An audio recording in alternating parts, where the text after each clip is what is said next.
Hello बच्चों, नमस्कार, good afternoon, क्या हाल चाल है? गुड इवनिंग, क्या हाल चाल है? गुड मॉर्निंग, क्या हाल चाल है? कैसे हो आप सभी?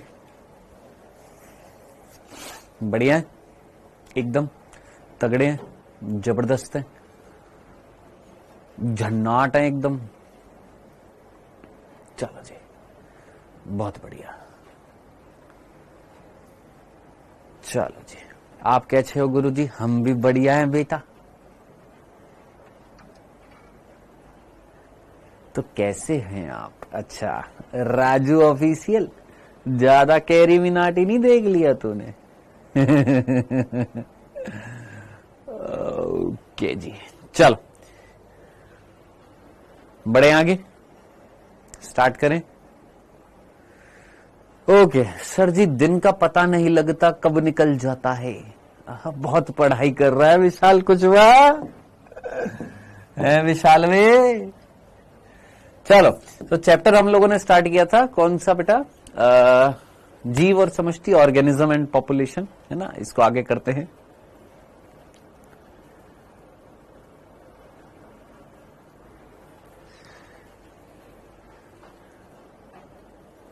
स्टार्ट करें।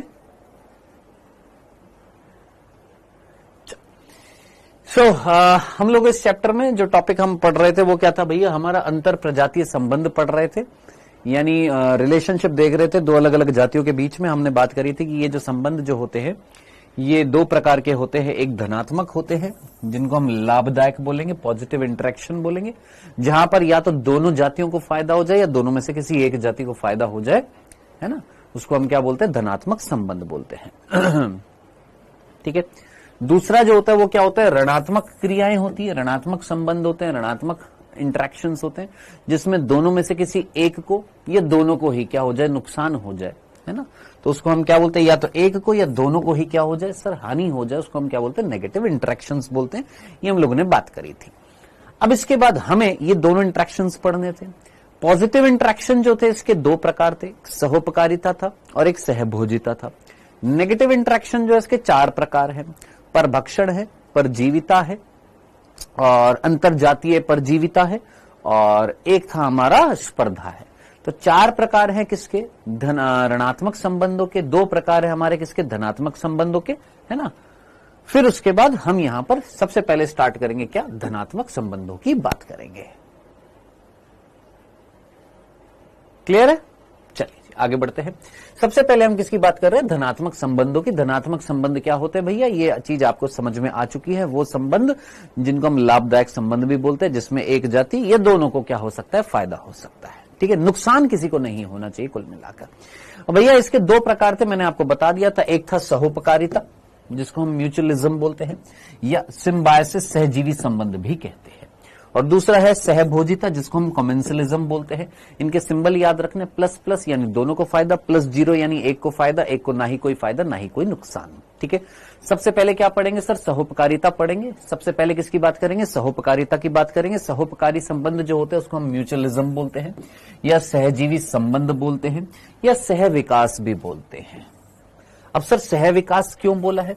सह अस्तित्व क्यों बोला है? सह विलोपन क्यों बोला है? मैंने आपसे बोला कि मेरे भाई एक जाति ए है और एक जाति बी है। जाति ए जो है वो बी के बिना नहीं रह सकती और बी जो है वो ए के बिना नहीं रह सकती है। ये इसको फायदा पहुंचा रही है, ये इसको फायदा पहुंचा रही है, ये इस पर डिपेंडेंट है, ये इस पर डिपेंडेंट है, दोनों एक दूसरे पर डिपेंडेंट है एक तरीके से। तो अगर दोनों का विकास होना है तो साथ साथ होएगा। दोनों में से अगर एक खत्म हो गया तो दूसरा भी ऑटोमेटिकली खत्म हो जाएगा। तो दोनों का सह विकास होएगा। दोनों का अस्तित्व की अगर बात करें तो दोनों का अस्तित्व साथ साथ मिलेगा। दोनों में से अगर एक विलोपित हो गया तो दूसरा भी क्या हो जाएगा? विलोपित हो जाएगा, यानी साथ साथ विलोपन भी हो जाएगा। तो ऐसा संबंध जिसमें दो जीव एक दूसरे पर टोटली डिपेंडेंट हैं, दोनों एक दूसरे पर क्या है? टोटली डिपेंडेंट है। अगर दोनों का विकास होएगा, मतलब एक का विकास हुआ तो दूसरे का भी विकास होना चाहिए। अगर एक खत्म हो गया तो दूसरा भी खत्म हो जाएगा। तो दोनों साथ साथ मिलेंगे, दोनों का अस्तित्व मिलेगा। इस प्रकार का रिलेशनशिप क्या कहलाता है? सहोपकारी संबंध कहलाता है या सहजीवी संबंध कहलाता है। ठीक है जी, यहां तक की बात। इतनी सी बात में कोई कंफ्यूजन तो नहीं थी? यहां तक की बात में, यहां तक की बात सर। अब बात करते सर मेनली यहां से क्वेश्चन क्या पूछा जाएगा? यहां से क्वेश्चन पूछा जाएगा एग्जांपल्स, यहां से क्या पूछे जाएंगे सर? एग्जाम्पल्स पूछे जाएंगे। ठीक है, यहां पर जो चीज वर्ड लिखे हुए हैं एक बार इनको और देख लेते क्या लिखा हुआ है। धनात्मक क्रियाएं जो होती हैं जिसमें दोनों जातियों के सदस्य पूर्ण रूप से वृद्धि करते हैं और उत्तरजीविता के लिए एक दूसरे पर आश्रित होते हैं। इतनी सी बात कौन से बच्चे को समझ में नहीं आई क्या सर? वापस से सुनना। ये एक ऐसा संबंध है, ये एक ऐसी क्रिया है जिसमें दो अलग अलग जाति के सदस्य जो हैं पूर्ण रूप से यानी 100% क्या करेंगे सर? वृद्धि करेंगे। कब? दोनों एक दूसरे पर क्या होते हैं? डिपेंडेंट होते हैं, आश्रित होते हैं। दोनों की वृद्धि साथ साथ होगी, दोनों साथ साथ अस्तित्व में रहेंगे। जब दोनों एक दूसरे का क्या करेंगे? फायदा पहुंचाएंगे। दोनों में से अगर एक को नुकसान हुआ तो ऑब्वियस ही बात है दूसरे को भी क्या हो जाएगा? नुकसान हो जाएगा। क्लियर है इतनी सी बात? नेक्स्ट, यह एक अविकल्पी संबंध है। अब जरा सोचिए, अविकल्पी संबंध का मतलब क्या होएगा? दिमाग लगाइए। मैंने बोला ये दो जातियां हैं, ये दो जातियां हैं, ये इसको फायदा पहुंचा रही है, ये इसको फायदा पहुंचा रही है, ये इस पर डिपेंडेंट है, ये इस पर डिपेंडेंट है। क्या इसके पास अलग से जिंदा रहने का कोई उपाय है? विकल्प है? नहीं। क्या इसके पास अलग से जिंदा रहने का कोई विकल्प है? नहीं। यानी दोनों के पास कोई विकल्प नहीं है। ये दोनों एक दूसरे पर टोटली डिपेंडेंट है, इनके पास दूसरा कोई विकल्प नहीं है। ठीक है, तो ऐसा संबंध क्या कहलाएगा सर? विकल्पी या अविकल्पी? भैया ऐसे संबंध को हम क्या बोलेंगे? ऑब्लिगेट रिलेशनशिप बोलेंगे, अविकल्पी संबंध कहा जाएगा। क्लियर है यहां तक? ये दोनों बिंदु क्लियर है। सहोपकारिता या सिम्बायोसिस या सह विकास या सह अस्तित्व या सह विलोपन, ये सारे के सारे वर्ड का मीनिंग समझ में आ जाना चाहिए। यहां पर सिंपल से दो बिंदु हैं कि दो जीव, दो विभिन्न जातियां एक दूसरे पर क्या है? आश्रित है, एक दूसरे को क्या पहुंचा रही है? फायदा पहुंचा रही है। और ये कैसा संबंध है भैया? अविकल्पी संबंध है। क्वेश्चन कहां से आएगा? क्वेश्चन आएगा इनके एग्जाम्पल से। क्वेश्चन आएगा कहां से? इनके एग्जाम्पल से। तो एग्जाम्पल आपने याद रखने हैं। पहला एग्जाम्पल ध्यान से देखिएगा, पहला एग्जाम्पल जो हमारी एनसीईआरटी में नहीं है, तो फिर क्यों बता रहे? रीजन है क्या? हम यहां पर जो पहला एग्जाम्पल देख रहे हैं वो एक जंतु और जंतु के बीच में देख रहे हैं। दूसरा एग्जाम्पल हम एक पादप और जंतु के बीच में देखेंगे। तीसरा एग्जाम्पल हम शैवाल और कवक के बीच में देखेंगे। ठीक है जी। और चौथा एग्जाम्पल हम एक पादप और एक जंतु के बीच में देखेंगे। पांचवा एग्जाम्पल हम एक जंतु और एक पादप के बीच में देखेंगे। तो इस प्रकार से यहां पर टोटल ये 5 एग्जाम्पल है। टोटल कितने एग्जाम्पल है? 5 एग्जाम्पल है, जिसमें से एक एग्जाम्पल हमारी एनसीईआरटी में नहीं है। ठीक है जी। Well done Manisha Indaliya. Facultative and obligate. Obligate का मतलब होता है कैसा? अविकल्पी। और फैकल्टेटिव का मतलब होता है विकल्पी होता है। चलिए, तो पहला एग्जाम्पल जो वो एक जंतु और जंतु के बीच में है। जंतु का नाम है, एक है दीमक और एक है ट्राइकोनिम्फा। ये ट्राइकोनिम्फा जो होता है एक प्रकार का प्रोटोजोआ होता है बेटा, ये याद रखना। अब यहां पर क्या बताया गया है? देखिए, ये जो दीमक जो होती है, जो आपने नॉर्मली नाम सुना होगा, दीमक इस प्रकार से होती है ना, और लकड़ियों पर लग जाती है। अब लकड़ी अगर ये खा रही है, तो लकड़ी अगर इनके अंदर जा रही है, तो लकड़ी के अंदर यानी पादप के भाग जा रहा है, उस पादप के अंदर सेल्यूलोज होता है। हाँ जी, बिल्कुल होता है। यानी सेल्यूलोज इनके अंदर जाएगा, दीमक के अंदर जाएगा। अब ये जो दीमक जो होती है, इनकी आहार नाल में होता है ट्राइकोनिम्फा। कौन? ये जो ट्राइकोनिम्फा जो होता है, ये इनकी आहार नाल में होता है, दीमक की आहार नाल में। ये ट्राइकोनिम्फा जो होता है वो सेल्यूलोज का पाचन कर देता है और ग्लूकोज उत्पन्न करता है।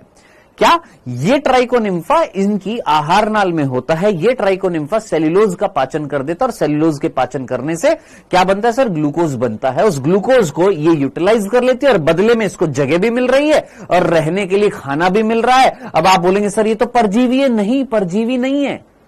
परजीवी कब कहलाता? जब नुकसान पहुंचाता। नुकसान थोड़ा ना पहुंचा रहा है, फायदा पहुंचा रहा है।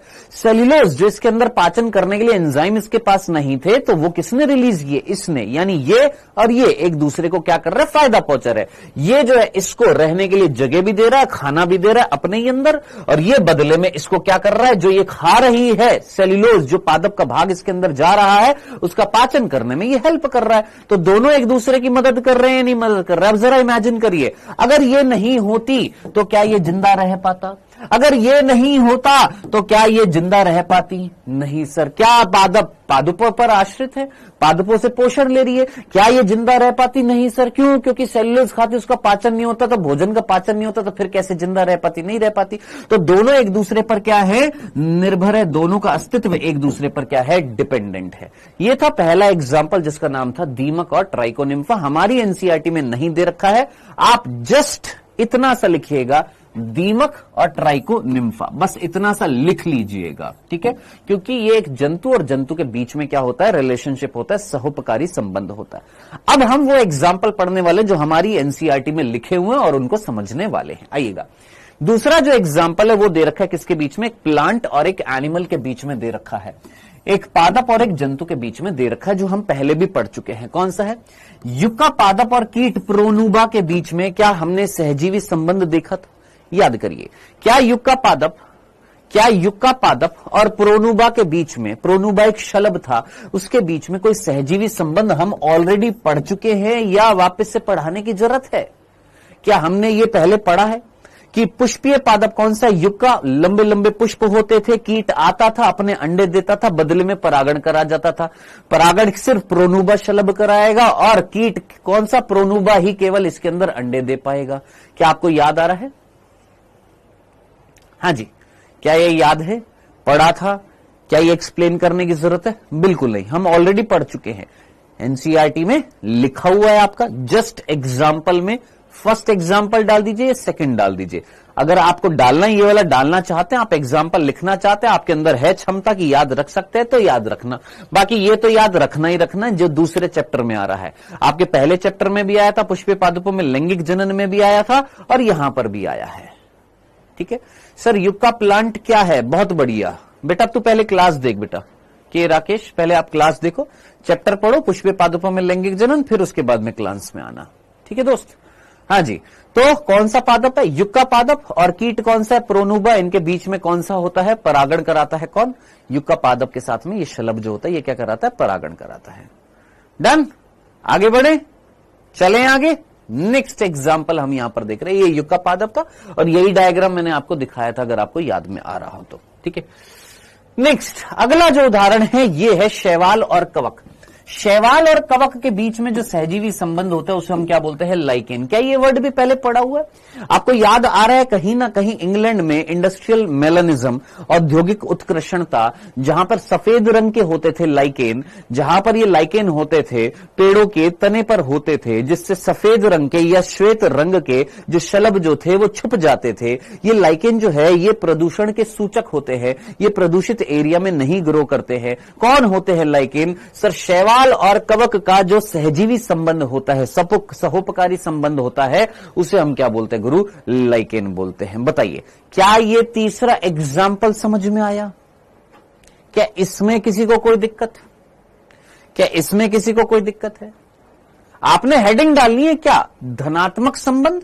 उसमें पहला सहोपकारिता। सहोपकारिता को आप सह अस्तित्व भी लिख सकते हैं, सहजीवी भी लिख सकते हैं, है ना? सह विलोपन भी लिख सकते हैं, सह विकास भी लिख सकते हैं, कई सारे नाम दे सकते हैं। जिसमें एग्जाम्पल में पहला अगर याद रखना है तो याद रखना दीमक और ट्राइकोनिम्फा। नहीं याद हो सकता बोलो कि हम सर भूल सकते, छोड़ देना, आपके एनसीईआरटी में नहीं है। लेकिन ये दो एग्जाम्पल दे रखे, शैवाल और कवक के बीच में लाइकेन, युक्का पादप और शलभ कौन सी है? प्रोनुबा। याद रखना इनके बीच में सहोपकारी संबंध। क्या ये सिंपल सा था? बहुत बढ़िया। चलिए जी नेक्स्ट। ये हमारे लाइकेन्स होते हैं, इस तरीके के क्या होते हैं, दिखने में कैसे होते हैं? ये ऐसे लगता है जैसे फफूंदी सी लग गई है किसके ऊपर? चट्टानों के ऊपर। ये होते हैं कौन? हमारी चट्टानों के ऊपर मिलते हैं। कौन मिलते हैं? ये लाइकेन्स मिलते हैं। नेक्स्ट, यहां पर एक वर्ड लिखा हुआ है हेलियोटिज्म। हेलियोटिज्म समझने से पहले आप मुझे बताइएगा, लाइकेन किसके बीच का सहजीवी संबंध था? सर शैवाल और कवक के बीच का सहजीवी संबंध होता है। अब आप मुझे बताइए, एक घर है और उस घर में एक नौकर है, एक मालिक है और एक नौकर है। क्या मालिक और नौकर के बीच में भी सहजीवी संबंध है? सिंपल सा प्रश्न मैं आपसे पूछ रहा हूं। एक मालिक और उसके घर में जो नौकरी कर रहा है व्यक्ति, क्या उनके बीच में भी सहजीवी संबंध है या नहीं है? सोचो, है या नहीं है? अगर नौकर नौकरी कर रहा है, काम कर रहा है मालिक का, यानी मालिक को फायदा पहुंचा रहा है, बदले में मालिक उसको फायदा पहुंचा रहा है, लेकिन दोनों में एक प्रभावी और एक अप्रभावी है। दोनों में एक प्रभावी है एक डोमिनेटिंग नेचर का है और एक रिसेसिव नेचर का है ना। एक प्रभाविता दर्शा रहा है और एक अप्रभाविता दर्शा रहा है, लेकिन दोनों ही एक दूसरे पर डिपेंडेंट है, दोनों ही एक दूसरे को क्या कर रहे हैं, फायदा पहुंचा रहे हैं, है ना। डन, क्लियर है। तो यहां पर जो शैवाल और कवक के बीच में जो सहजीवी संबंध होता है, जिसको हम क्या बोलते हैं, लाइकेन, यहां पर देखा जाता है क्या कि एक जाति जो होती है वो प्रभावी होती है और दूसरी जाति जो होती है वो कैसी होती है, अप्रभावी होती है। इसको हम क्या बोलते हैं, हेलियोटिज्म कहते हैं। ये अभी शायद ये वर्ड आपके लिए यूजफुल नहीं रहेगा, लेकिन जब आगे हायर क्लासेस में जाएंगे तो ये हेलियोटिज्म वर्ड मिल जाएगा। इसलिए अगर याद रख सकते तो बहुत आसानी से याद हो जाएगा, हेलियोटिज्म, ठीक है, जिसमें दोनों जाति के बीच में संबंध तो कैसा है, धनात्मक है, लेकिन एक जाति दूसरी जाति पर क्या दिखाती है सर, प्रभाविता दिखाती है।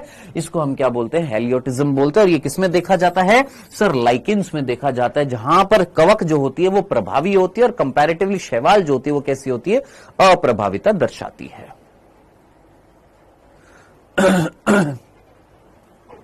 ठीक है जी, इतना सा था, क्लियर है, डन। यहां तक की बात। कितने एग्जाम्पल हो चुके according to NCERT, 2, yucca, pronuba, शैवाल और कवक का लाइकेन, 2 एग्जाम्पल हो चुके हैं अकॉर्डिंग टू एनसीईआरटी, एक हमने एक्स्ट्रा पढ़ लिया था। नेक्स्ट तीसरा जो एग्जाम्पल है, यह हमारी तरफ से चौथा, एनसीईआरटी की तरफ से ये तीसरा एग्जाम्पल है, वो है अंजीर के वृक्ष और बर। अंजीर के वृक्ष और बर जो होते हैं, बर जानते हैं, बर बर बर बर, इंग्लिश में क्या बोला जाता है, बर को वास्प कहा जाता है। इंग्लिश में बर को क्या कहा जाता है, वास्प कहा जाता है। और अंजीर, क्या ये पहले कभी नाम सुना, अंजीर का पेड़? जिन्होंने सुना अच्छी बात है, अंजीर का पेड़ फिग ट्री बोला जाता है, इसको इंग्लिश में क्या बोला जाता है, फिग ट्री कहा जाता है। और ठंड के मौसम में ये अंजीर खाई जाती है। लेकिन एक चीज मैं आपको बता दूं, जो थोड़े से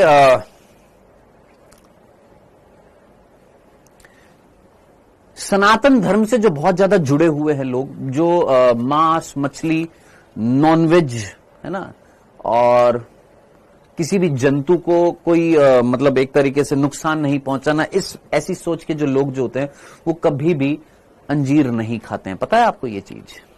अंजीर को वेजिटेरियन फल नहीं कहा जाता, इसको नॉन वेजिटेरियन कहा जाता है। जानते हैं ये चीज, कभी सुनी है कि अंजीर जो होता है वो कैसा होता है, नॉन वेजिटेरियन होता है। सर पादप नॉन वेजिटेरियन, पादप कैसे नॉन वेजिटेरियन हो गया? इसको कभी खाते नहीं है। क्यों नहीं खाते, रीजन क्या है, वो मैं आपको अभी बताने वाला हूं। देखिएगा, ये देखिए, ये अंजीर का पेड़ नहीं है, ये एक अंजीर का पुष्पक्रम है।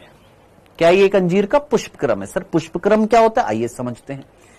देखिए, ये मान लेते हैं अंजीर का पेड़ है। ध्यान से सुनिएगा, जिसको पता है बहुत अच्छी बात है, जिसको नहीं पता है प्लीज उसको सुनने दीजिएगा और टीचर को डिस्टर्ब मत करिएगा। मैं फुल फोकस के साथ में पढ़ाने के लिए आया हूं और आप फुल फोकस के साथ में पढ़ने के लिए आए हैं, ठीक है जी। ये अंजीर का पेड़ है, इस अंजीर के पेड़ की ये शाखा है। इस शाखा पर क्या लगे होने चाहिए सर? पुष्प लगे होने चाहिए, है ना। क्या लगे होने चाहिए? पुष्प, है ना। अब एक पुष्प जो है इस क्रम में लगे हुए हैं,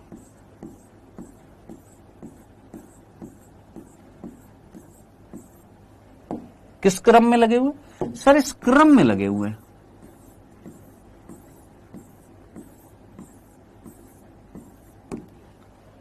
ये सारे पुष्प हैं, यस। दिख रहा है आपको, एक क्रम दिख रहा है सर? ये सारे पुष्प है, यस। ये सारे के सारे क्या है? पुष्प है। ये पुष्प, सारे के सारे पुष्प मिलकर एक क्रम में मिल रहे हैं और इस ऐसे क्रम को हम क्या बोलते हैं? पुष्प क्रम बोलते हैं, पुष्प क्रम कहते हैं। इसको इंग्लिश में इन्फ्लोरेसेंस कहते हैं। इंग्लिश में क्या बोलते हैं? इन्फ्लोरेसेंस बोलते हैं। हिंदी में क्या बोलते हैं? पुष्पक्रम बोलते हैं। ये पुष्पक्रम आप चैप्टर में पढ़ेंगे, पुष्प पादपों की आकार की जो चैप्टर है वहां पर भी आएगा। सॉरी, पुष्प पादपों की शारीरिक की जो चैप्टर है वहां पर भी आएगा। कौन सा? पुष्पक्रम। तो ये जो पुष्पक्रम जो होता है, इसका नाम जस्ट मैं लिख रहा हूं, आप अपने नोट्स में मत लिखिएगा। फिग के अंदर यानी अंजीर के अंदर जो पुष्पक्रम होता है, उस अंजीर के अंदर जो पुष्पक्रम होता है उसका एक नाम होता है हाइपेंथोडियम। आप बोलेंगे सर ये हाइपेंथोडियम क्या होता है? ये एक पुष्पक्रम का नाम है। क्या है? ये एक इन्फ्लोरेसेंस का नाम है। क्या? हाइपेंथोडियम। किसके अंदर? अंजीर का पेड़ है, इसके अंदर जो पुष्पक्रम मिलता है उसका नाम है hypanthodium. Now what is hypanthodium? एक ऐसा पुष्पक्रम जिसमें आप देखिएगा सारे के सारे जो पुष्प जो हैं वो कुछ इस तरीके से थे कि मादा पुष्प जो हैं वो नीचे की तरफ है। ये सारे कौन से पुष्प हैं? ये मादा पुष्प हैं। और ऊपर की तरफ जो है वो कौन से हैं? नर पुष्प हैं। ऊपर की तरफ कौन से पुष्प हैं? सर ये नर पुष्प हैं। और नीचे की तरफ कौन से हैं? सर ये मादा पुष्प हैं।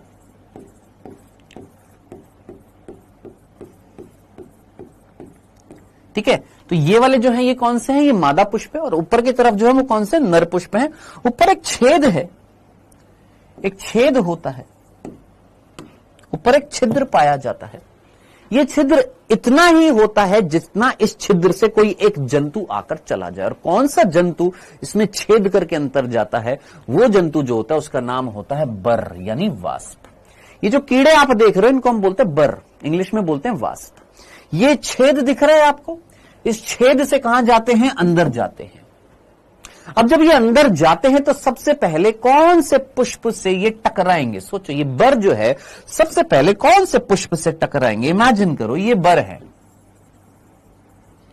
ये बर जब अंदर जाएगा ये कौन से पुष्प से टकराएगा? नर पुष्प से कि मादा पुष्प से? सर ये टकराएगा नर पुष्प से, मेल फ्लावर से टकराएगा। अब नर पुष्प का मतलब क्या होता है? तुमको ये समझ में आता है बहुत अच्छे तरीके से। सर नर पुष्प कौन सा होता है? दिमाग लगाइए। नर पुष्प वो होता है जिसमें क्या होता है भैया? पुंकेसर होता है। और मादा पुष्प कौन सा होता है? सर मादा पुष्प वो होता है जिसमें स्त्री केसर होता है। ये तुमने पढ़ा हुआ है। ये नर पुष्प है, ये मादा पुष्प है। तो यहां पर कौन है? नर पुष्प है, यानी उनमें क्या है? पुंकेसर है। और ये कौन है? सर मादा पुष्प होंगे जिसमें कौन होएगा? सर स्त्री केसर होएगा। अब जब ये बर जब अंदर जाएगा तो किससे टकराएगा? नर पुष्प से टकराएगा।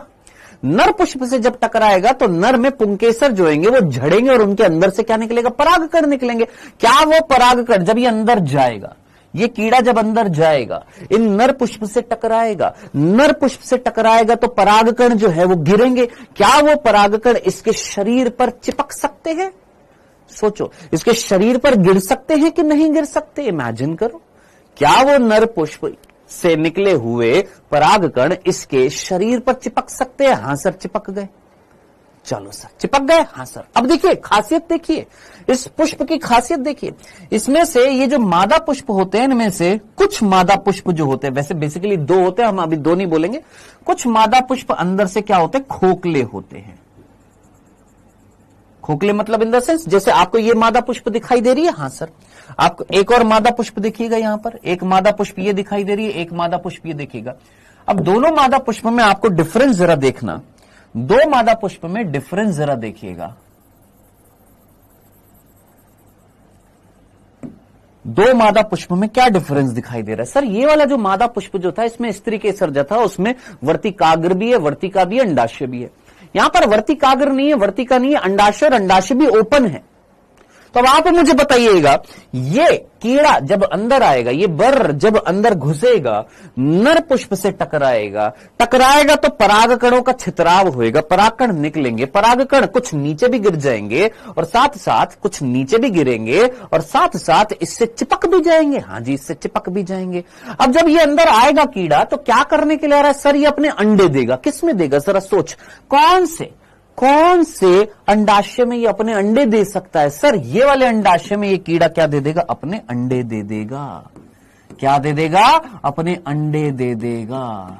तो अब जरा सोचिए, अंडे की प्रोटेक्शन हो गई। यहां पर क्या दे दिए साहब? इसने अंडे दे दिए। हाँ जी, इसमें भी ये जो खुला हुआ था इसमें अंडे दे दिए, बाकी तो बंद है। तो इसने अंडे दे दिए, अंडों को क्या मिल गई? प्रोटेक्शन मिल गई। अब उस अंडे से क्या निकलेंगे? सर लार्वा निकलेगा। अंडे से क्या निकलेंगे? सर लार्वा निकलेंगे, है ना। अब वो लार्वा को पोषण कहां से मिलेगा? जरा दिमाग लगाए। यहां पर जो ये जो अंदर जब निषेचन हो जाएगा, अंदर बीज बन जाएंगे। अंदर कौन बनेंगे? सोच, अंदर किसका निर्माण हो जाएगा? सर अंडाशय के अंदर बीज बन जाएंगे। अंडाशय के अंदर किसका निर्माण होएगा? सर बीजों का निर्माण हो जाएगा। तो वो बीज जो होंगे, क्या बीजों के अंदर पोषणीय पदार्थ नहीं होते? क्या बीज में पोषणीय पदार्थ होते हैं? बिल्कुल होते हैं। तो कुछ बीज इन लार्वा को, इन कीड़ों के जो लार्वा है, ये छोटे छोटे बच्चे जो है, किसके? इस बर के जो छोटे छोटे बच्चे जो अंडे से निकले हैं, उनको पोषण कौन देगा? सर अंदर ही जो बीज बने हैं, थोड़े से बीजों से वो क्या लेंगे सर? पोषण भी प्राप्त करेंगे। तो जरा सोचिए, क्या दोनों को फायदा हो रहा है? हाँ सर, दोनों को फायदा हो रहा है। कीड़े को क्या फायदा हो गया? एक तो उसने अपने अंडे दे दी, अंडों को प्रोटेक्शन मिल गई, उस अंडे से जो लार्वा बने हैं उन लार्वा को न्यूट्रिशन भी मिल गया, पोषण भी मिल गया। बदले में इस पेड़ को क्या फायदा हुआ? बदले में इस पेड़ को फायदा हो गया क्या कि ये जो कीड़ा है इसने क्या करा दिया गुरु? निषेचन करा दिया। क्या करा दिया? परागण करा दिया। तो आई होप आपको इतनी सी बात समझ में आ गई होगी। इतनी सी बात अगर आपको समझ में आ गई है तो जरा जल्दी से मुझे बताइएगा। यहां तक की बात अगर आपको क्लियर हो गई है तो आप मेरे सामने जो एनसीईआरटी में जो लाइन लिखी हुई है, इसको यहां से लेकर यहां तक एक बार पढ़ेंगे और पढ़कर फिर बताएंगे कि हां जी गुरुजी, अब चीज क्लियर हो गई है। अंजीर के पेड़ों का बर की जातियों के बीच मजबूत संबंध होता है। ओके जी, दोनों के बीच में बहुत मजबूत संबंध है। इसका अर्थ यह है कि अंजीर केवल बर से ही परागित होता है। अंजीर जो है वो केवल बर से ही क्या होता है? परागित होता है। मादा बर अंजीर के फलों को ना केवल अंडे देने के लिए काम में लेती है, बल्कि फल के भीतर ही वृद्धि कर बीजों को लार्वा के पोषण के लिए उपयोग करती है। क्या सिर्फ अंडे देने के लिए यूज में नहीं ले रही कि जाओ मैंने अंडे दे दी? नहीं, उस अंडे किससे जो लार्वा निकलेंगे उनको पोषण भी मिलेगा, सुरक्षा भी मिलेगी, पोषण भी मिलेगा।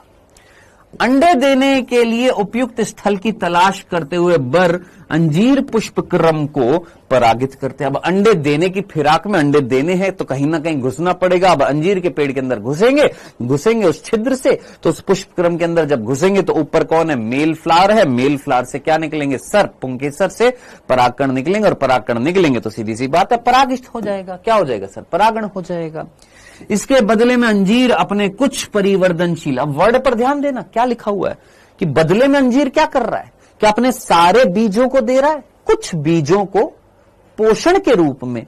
किसको दे रहा है? परिवर्धनशील बीज जो हैं वो परिवर्धनशील बर के लार्वा को आहार के रूप में दे देता है। यानी परिवर्धनशील का मतलब डेवलपिंग। जो बीज जो डेवलप हो रहे थे उनमें से कुछ बीज बर के जो लार्वा है वो यूटिलाइज कर लेते हैं, सारे नहीं, कुछ कर लेते हैं। अब आप मुझे बताइएगा, ये सुनने के बाद, ये समझने के बाद, अगर ऐसे फिग को अगर मैं खोलूं, ऐसे अंजीर के इस पुष्पक्रम को अगर मैं खोलूं, तो क्या अंदर से लार्वा मिलेगा या नहीं मिलेगा? जरा दिमाग लगाइए। और अंदर से अगर लार्वा मिलेगा तो वो लोग जो अहिंसावादी होते हैं, वो लोग जो कभी भी नॉनवेज नहीं खाते हैं, क्या वो कभी भी जो कहते हैं ना कि हम केवल प्लांट प्रोडक्ट खाते हैं, हम केवल पादप के भाग जो है उनको उपयोग में लेते हैं, फल सब्जी ये खाते हैं, वो कभी भी ये नहीं खाते हैं। क्यों नहीं खाते हैं? रीजन बीइंग सिंपल कि इसके अंदर एक कीट के अंडे से निकले हुए लार्वा कई बार अंदर मिल जाते, इसलिए वो इसका उपयोग नहीं करते हैं। डन। तो कई जगहों पर इसी को हम क्या बोलते हैं? गुलार भी बोल दिया जाता है।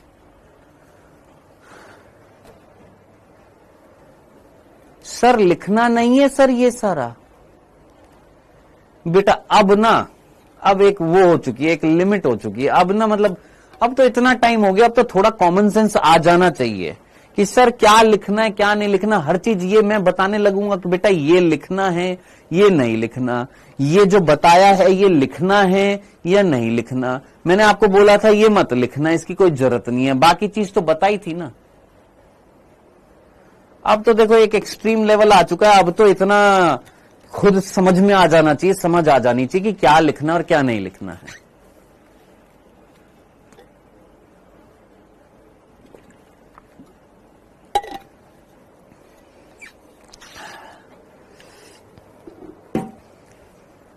क्लियर है? चलें आगे।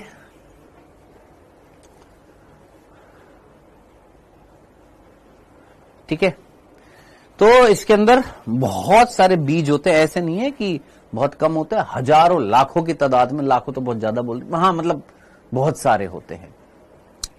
अच्छा, कितने बच्चों को याद है पुष्पीय पादपों में लैंगिक जनन में हम लोगों ने एक टॉपिक पढ़ा था, उस टॉपिक में लिखा हुआ था कि बीजों की संख्या। आपको याद आ रहा है उस टॉपिक के अंदर पुष्पीय पादपों में लैंगिक जनन में लास्ट में एक टॉपिक में लिखा हुआ था क्या, कि कई ऐसे पादप होते हैं जो बहुत सारे बीजों का निर्माण करते हैं, जिसके उदाहरण लिखे हुए थे, thousands of seeds, thousands of seeds. कहीं ये वर्ड याद आ रहा है? हजारों की तादाद में क्या मिलते हैं? बीज मिलते हैं। याद आ रहा है? क्या एग्जाम्पल लिखा हुआ था उसमें? क्या एग्जाम्पल लिखा हुआ था उसमें? आर्किड, है ना? आर्किड। तो आर्किड जो होते हैं उसमें हजारों की तादाद में होते हैं, है ना? और अंजीर जो होते हैं इसमें और भी ज्यादा होते हैं, बहुत ज्यादा तादाद में क्या होते हैं यहां पर? बीज पाए जाते हैं। चलिए जी, सो ये एग्जाम्पल क्लियर हो गया। सेम टू सेम ऐसा ही एग्जाम्पल, बिल्कुल एग्जैक्टली ऐसा ही एग्जाम्पल एक और पढ़ा था हमने, किसके बीच में? आर्किड पुष्प और मक्खी के बीच में। बिल्कुल सेम, सेम टू सेम। क्या ऐसा का ऐसा एग्जाम्पल हमने आर्किड और मक्खी के बीच में पढ़ा था? आर्किड, आर्किड पुष्प और मक्खियों के बीच में, बीज के बीच में। इनको मक्षिका भी बोला जाता है, याद रखना। मक्खी को क्या बोला जाता है? आपकी एनसीईआरटी में एक वर्ड दिखेगा, मक्षिका।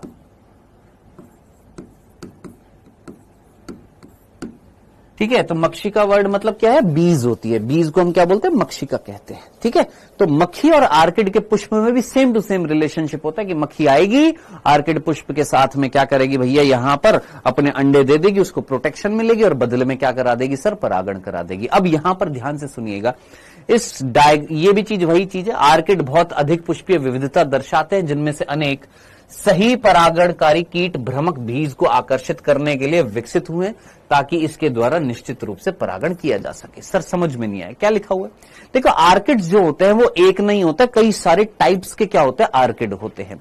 अब इतने सारे टाइप्स के जो आर्किड है, ये अलग अलग, मक्खियां भी अलग अलग टाइप की होती है, तो इनको आकर्षित करने के लिए अलग अलग तरीके अपनाते हैं। सर कैसे तरीके अपनाते हैं? जरा इस डायग्राम को देखिए एक बार, दिख रहा है क्या? यहां पर डिफरेंस दिखाई दे रहा है आपको? क्या यहां पर, सॉरी डिफरेंस बोल रहा हूं, क्या यहां पर आपको कुछ लग रहा है कि ये एक पुष्प है? हाँ सर, उस पुष्प में ये जो आप देख रहे हो, ये क्या दिखाई दे रहा है आपको?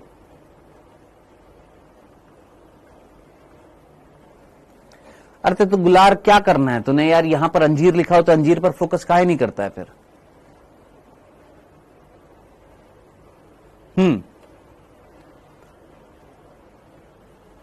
क्या दिखाई दे रहा है सर? क्या कोई कीट के जैसी संरचना नहीं दिखाई दे रही है आपको कि ये कीड़े जैसी संरचना हो?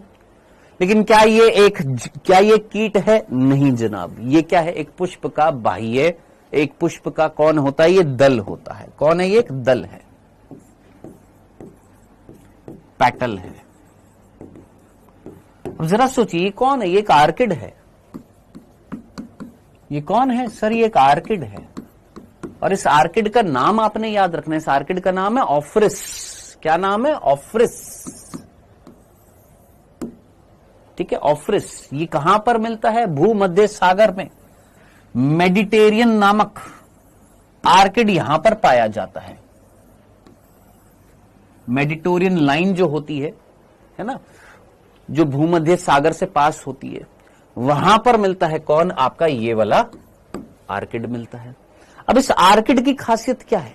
इस आर्किड की खासियत यह है कि इसका ये एक दल जो होता है, ये इसका जो पेटल जो है, ये अपने आप को किसकी तरह दर्शा रहा है? जैसे ये एक मक्खी की तरह हो। किसकी तरह हो? ये एक मादा मक्खी की तरह अपने आप को दर्शा रहा है। अब जरा सोचो, क्या ये वास्तव में मक्खी है? क्या ये एक मादा मक्खी है? नहीं, लेकिन दिखने में कैसी है? मादा मक्खी है जैसी है। तो जरा सोचो, जो नर मक्खी जो होएगी, वो जब इस पुष्प के पास में आएंगी भ्रमण करते हुए, उनको तो ऐसा लगेगा ओहो मादा है, मादा। तो अट्रैक्ट होंगी वो। हाँ सर। और अट्रैक्ट होकर इसके पास आएंगी। हाँ जी। और आकर इसके साथ में क्या करेंगी? संभोग करेंगी। अब जरा सोचिए, क्या वो संभोग वास्तविक संभोग होगा? क्या वो संभोग वास्तविक संभोग होगा? क्या यहां पर आपको नहीं लग रहा है यहां पर छल कपट किया जा रहा है? क्या आपको नहीं लग रहा है यहां पर कपट किया जा रहा है, छल कपट हो रहा है? कि एक वो पुष्प जिसका एक पंखुड़ी, जिसका एक दल, जो अपने आप को दिखा रहा है कि वो मादा है, लेकिन वास्तव में वो मादा थोड़ी ना है, वो तो एक पंखुड़ी है, वो तो एक दल है। छल कपट हो रहा है? हां जी बिल्कुल हो रहा है। अब जरा सोचिए, बेचारा नर आया, उसको तो ऐसे लगा ओहो मादा मिल गई, उसने तो इसके साथ संभोग कर डाला, लेकिन क्या वो वास्तविक संभोग होएगा? क्या वो ट्रू कॉपुलेशन है? क्या वो वास्तविक संभोग कहलाएगा? नहीं सर, वो कहलाएगा स्यूडो कॉपुलेशन।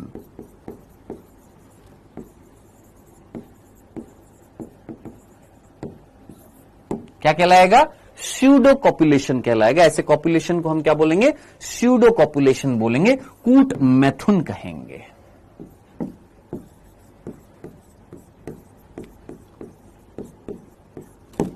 ठीक है। अब जरा सोचिए, वो नर जब इसके साथ में कॉपुलेशन करेगा, संभोग करेगा, तो उस दौरान इसके आसपास जो परागकण इसके जो होंगे उस नर से चिपक सकते हैं। हां सर, चिपक सकते हैं। अब वो नर कहीं ना कहीं दूसरे पुष्प पर जाएगा, इसी आर्किड पर, फिर उसको कोई मादा दिख जाएगी, फिर उसके साथ में संभोग करेगा, तो उसके परागकण वहां पर गिर जाएंगे। हां जी बिल्कुल गिर जाएंगे। तो क्या यहां पर परागण करने के लिए एक कपट किया जा रहा है? हां सर। एक छल कपट किया जा रहा है? हां सर। नर को आकर्षित किया जा रहा है? हां सर। कैसे किया जा रहा है?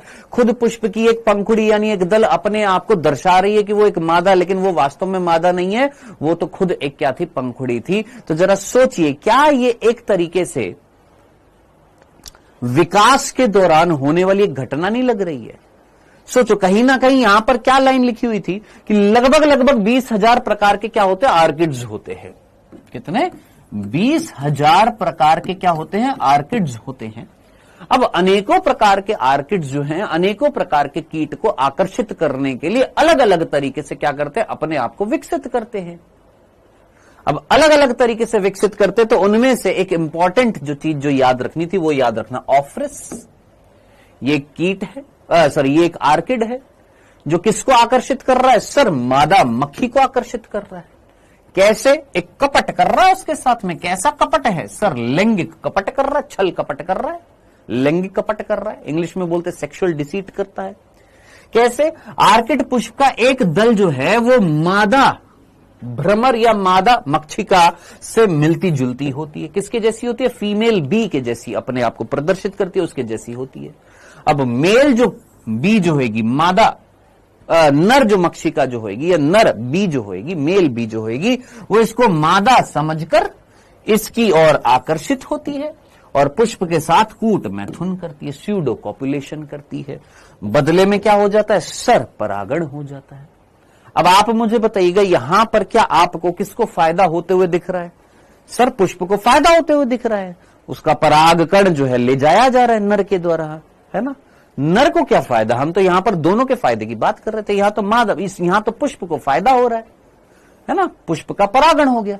नर को क्या फायदा हुआ? नर को यह फायदा होता है, ये जो मैथुन प्रक्रिया जो होती है, आप लोगों ने चैप्टर पढ़ा था, ये मैथुन प्रक्रिया जो होती है एक प्लेजर फीलिंग वाली प्रक्रिया होती है। कैसी होती है? प्लेजर यानी सुखाभास वाली प्रक्रिया होती है। किसके लिए?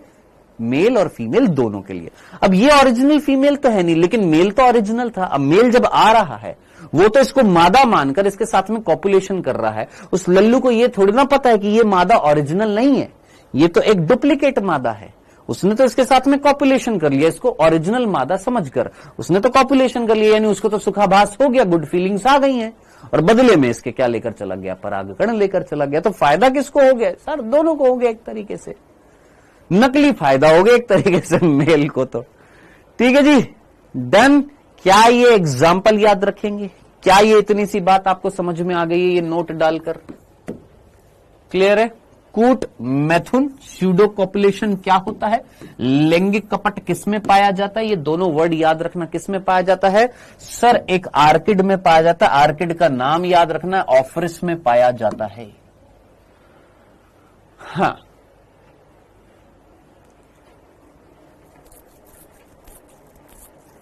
ठीक है। अब आप मुझे बताइएगा, सोच समझकर मुझे बताइएगा, दिमाग लगाइएगा। हमारी एनसीईआरटी ने एक और वर्ड लिखा हुआ है, इसी के नीचे हमारी एनसीईआरटी ने एक और वर्ड लिखा हुआ है।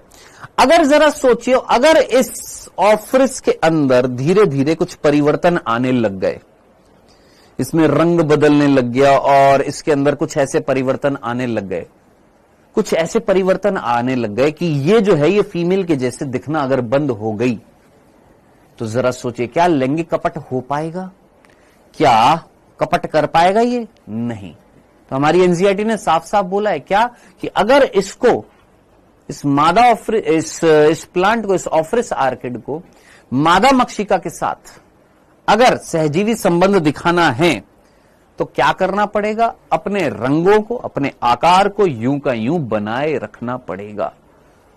अगर इसमें परिवर्तन आया तो हो सकता है ये सहजीवी संबंध क्या हो जाए? समाप्त हो जाए। ये लिखा हुआ है हमारी एनसीईआरटी में। कहां लिखा हुआ है? यहां लिखा हुआ है। कहां लिखा हुआ है? आप बिल्कुल नीचे जाएंगे, इस चैप्टर के बिल्कुल अंत में जाएंगे और अंत में जाने से जस्ट ऊपर जाएंगे और जस्ट ऊपर जाकर बिल्कुल लास्ट में जो लाइन है वहां पर पढ़ेंगे। विकास के दौरान किसी भी कारण से मादा मक्षिका का रंग प्रतिरूप जरा सा भी बदल जाता है तो परागण की सफलता कम रहेगी। अतः आर्किड पुष्प अपनी पंखुड़ी को मादा मक्षिका के सदृश बनाए रखते हैं कि अगर विकास के दौरान अगर थोड़ा सा भी परिवर्तन ऐसा आता कि वो मादा मक्षिका जैसी ना दिखती तो गड़बड़ी हो जाती। जरा सा भी परिवर्तन होता तो परागण नहीं हो पाता, सफलता कम हो जाती। तो कहीं ना कहीं आर्किड पुष्प को क्या करे रखना पड़ेगा? सर, अपनी पंखड़ी को बिल्कुल मादा मक्षिका के जैसा बनाए रखना पड़ेगा।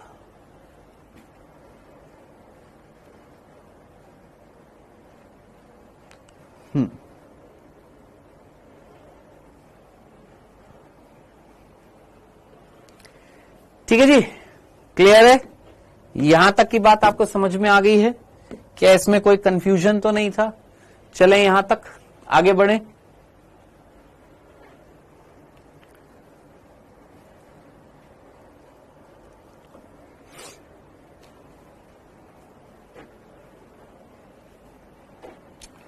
सर, परागण होने के बाद कभी रंग में परिवर्तन होता है? बिल्कुल होता है। पिछले साल मैंने इस प्रक्रिया को आपको बताया था। इसको जीनिया कहा जाता है दोस्त, बताया था ना।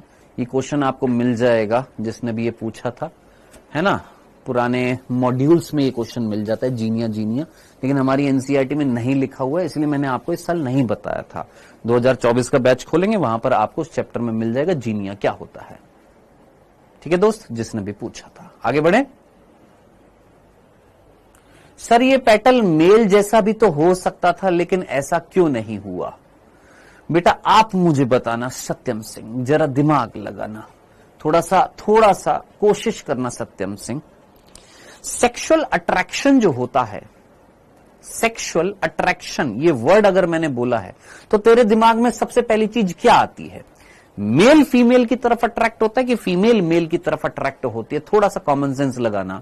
नेशनल ज्योग्राफिक चैनल अगर कभी देखा हो या कभी भी कोई चीज सुनी हो, सेक्सुअल अट्रैक्शन का मतलब क्या होता है? When males are attracted to females. नर जो होते हैं वो मादा की तरफ आकर्षित होते हैं, मादा जो है वो नर की तरफ आकर्षित नहीं होती, जानवरों की अगर हम बात करें तो। ठीक है जी।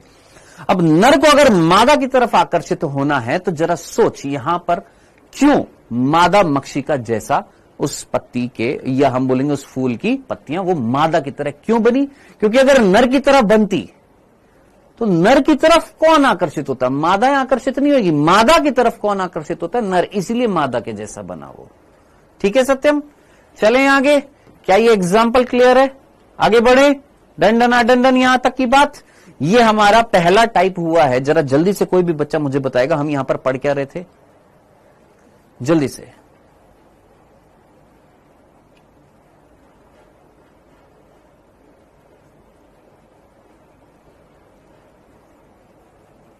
आर्किड खत्म हो जाएगा? क्या खत्म हो जाएगा बेटा?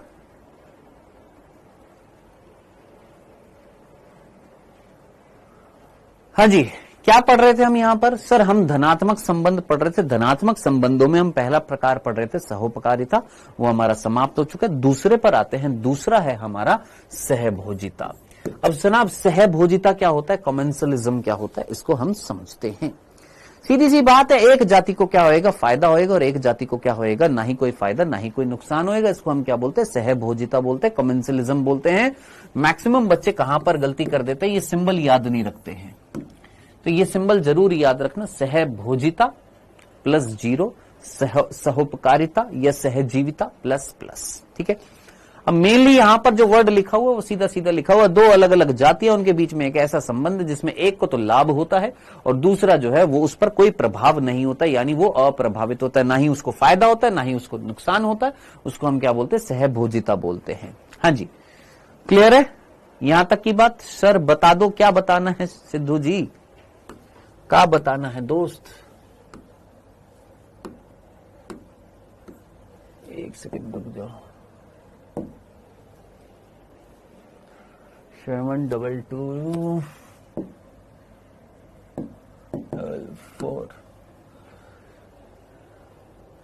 तो सर ये फिर भी जिंदा रह सकता है ना, नर मक्खी खत्म थोड़ी हो जाएगी उस पादप के बिना, लेकिन उसका मतलब तो यह है कि दोनों खत्म होने चाहिए। क्या अगर आर्किड समाप्त हो गया, देख पहली बात तो तू ये सोच, एक आर्किड अगर समाप्त हो गया तो दूसरा आर्किड भी है। आर्किड तो पृथ्वी से खत्म करना चाह रहा है, ये कह रहा है कि सर अगर आर्किड इस पृथ्वी से समाप्त हो गए तो सर फिर भी जिंदा रह सकते हैं ना, नर मक्खी खत्म थोड़ी हो जाएगी उस पादप के बिना, लेकिन उसका मतलब तो यह है कि दोनों खत्म होने चाहिए। देखो दोस्त यहां पर इस चीज को समझो, ये हमने एक एग्जाम्पल लिखा था किस चीज का, लैंगिक कपट का। ठीक है, लैंगिक कपट का जो एग्जाम्पल हमने लिखा था ये आर्किड के विषय में लिखा था। किसके विषय में लिखा था? उस आर्किड के विषय में जो यहां पर लैंगिक कपट दिखा रहा था। ऑब्वियस सी बात है, सीधी सी बात है, यहां पर एग्जैक्टली ये वाला जो बिंदु जो होता है ये एक दूसरा एक टाइप होता है जिसको हम क्या बोलते हैं, प्रोटोकॉपरेशन बोलते हैं। प्रोटोकॉपरेशन में भी दो जीवों को क्या होता है, फायदा होता है, लेकिन दोनों जीव एक दूसरे पर डिपेंडेंट नहीं होते हैं। ठीक है, वो मैंने आपको पढ़ाया नहीं है, पिछले साल पढ़ाया था सिद्धू जी, एक बार जरा देखकर आइएगा, वहां पर मैंने आपको हर्मिट क्रैब और इनके कई सारे एग्जाम्पल बताए थे। प्रोटोकॉपरेशन एक ऐसा रिलेशनशिप होता है जहां पर दो जातियों को क्या होता है, फायदा होता है, ये इसको फायदा पहुंचा रही है, ये इसको फायदा पहुंचा रही है, लेकिन दोनों का एक दूसरे पर अविकल्पी संबंध नहीं होता। कैसा होता है, वैकल्पिक संबंध होता है। तो इस केस में वो किसका एग्जाम्पल माना जाता है, सर प्रोटोकॉपरेशन का माना जाता है। क्यों सर? क्योंकि यहां पर अगर आर्किड नहीं भी होएगा तो वो जो नर जो है वो किसी अपनी मादा से भी तो क्या दर्शा सकता है सर, ट्रू सेक्सुअल रिप्रोडक्शन दर्शा सकता है, वास्तविक मैथुन भी दर्शा सकता है। क्लियर है ये वाली चीज? डन, समझ में आ गया? तो एग्जैक्टली अगर हम यहां पर बोले कि सर ये वाला एग्जाम्पल सहजीवी संबंध के अंतर्गत आएगा, नहीं, लेकिन याद रखना हमारी एनसीईआरटी ने इसको किस एग्जाम्पल के अंतर्गत रखा है, इन्होंने आर्किड और यूं समझना, आर्किड और मक्खियों के बीच में क्या मिलता है, सहजीवी संबंध मिलता है, जिसमें एक एग्जाम्पल दिया किसका, लैंगिक कपट का, जो यह समझाने की कोशिश कर रहा है कि एक पादप अपने आप को विकास करते हुए, विकसित करते हुए क्या क्रिया दर्शा रहा है कि ताकि कोई आए, कौन, ये स्पेसिफिकली ये कीट आए और उस कीट के साथ में वो लैंगिक कपट दर्शाए और उसके परागण करा दे। ये था। चलो जी आगे बढ़े। ओके, नेक्स्ट जो टॉपिक जो आ रहा है वो आ रहा है सहभोजिता। सहभोजिता का मीनिंग क्या था मेरे भाई, सीधा सा था। सहभोजिता का एग्जाम्पल क्या होएगा सर? सहभोजिता का एग्जाम्पल, सहभोजिता का मीनिंग क्या है, जहां पर एक को फायदा और एक को ना ही कोई फायदा ना ही कोई नुकसान है। आइए इसके एग्जाम्पल देखते हैं।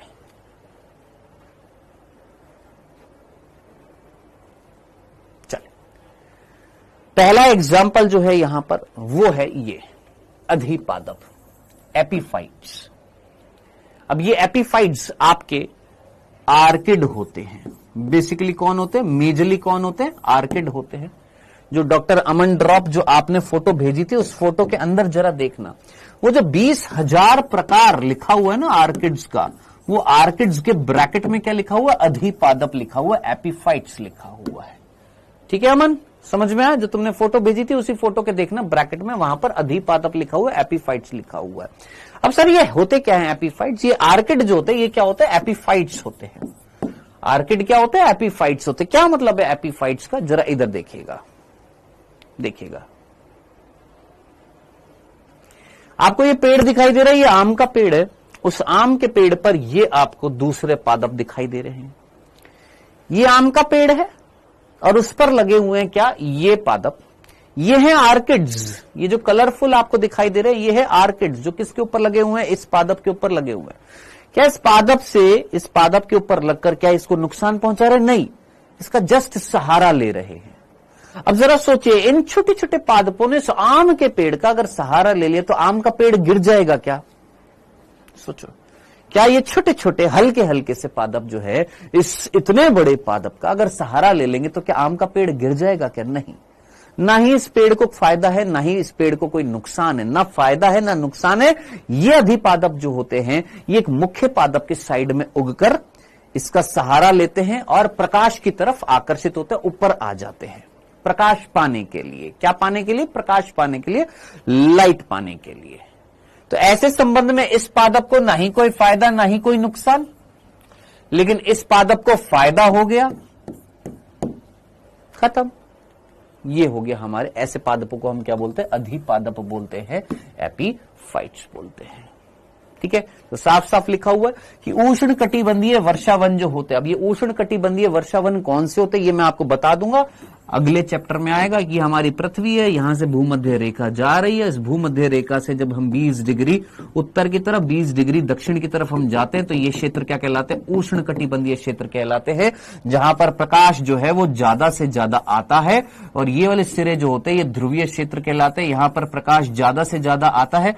ज्यादा से ज्यादा प्रकाश होएगा तो ज्यादा से ज्यादा वनस्पति यहां पर ग्रो करेगी, ज्यादा से ज्यादा वनस्पति यहां ग्रो करेगी तो ज्यादा से ज्यादा उत्पादक होंगे, ज्यादा से ज्यादा उपभोक्ता होंगे, ज्यादा से ज्यादा अपघटक होंगे, यानी यहां पर ज्यादा से ज्यादा क्या मिलेंगे, आपके जीव जंतु मिलेंगे, ज्यादा से ज्यादा यहां पर क्या मिलेंगी, सजीव पाए जाएंगे। तो यह है हमारा उष्ण कटिबंधीय क्षेत्र जो भूमध्य रेखा के पास में होता है। अब इधर देखिएगा, ये भूमध्य रेखा के पास में ये उष्ण कटिबंधीय क्षेत्र या वर्षा वन जो होते हैं, यहां पर कई ऐसे छोटे छोटे पादप होते हैं जो प्रकाश और नमी यानी आर्द्रता की तलाश में या प्राप्त करने के लिए दूसरे वृक्षों के तने पर क्या होने लग जाते हैं, उगने लग जाते हैं। उनको हम क्या बोलते हैं, अधिपादप बोलते हैं, एपीफाइट्स बोलते हैं। जिसका एग्जाम्पल आपने याद रखने हैं क्या, आर्किड जो आम के पेड़ पर लग जाते हैं। एग्जाम्पल याद रखना, आर्किड जो आम के पेड़ पर लग जाते हैं। आर्किड को तो होता है फायदा, आम को ना ही कोई फायदा ना ही कोई नुकसान। ना आर्किड इसको फायदा पहुंचा रहे हैं ना आर्किड इसको नुकसान पहुंचा रहे हैं।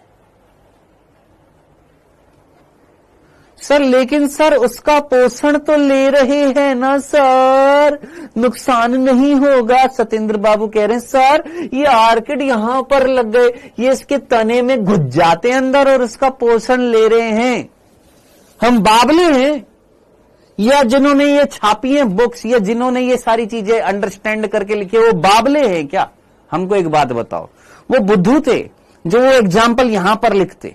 सोच, थोड़ा दिमाग लगा। अगर वो बावले हैं तो सोच, वो इसको यहां ना लिखकर कहां पर लिखते, परजीविता के अंतर्गत लिखते। फिर तो हम इस उदाहरण को किस में लिखते, पैरासिटिज्म में लिखते कि ये एक पैरासाइट है, ये इस पादप के ऊपर इसका पोषण चुरा रहा है?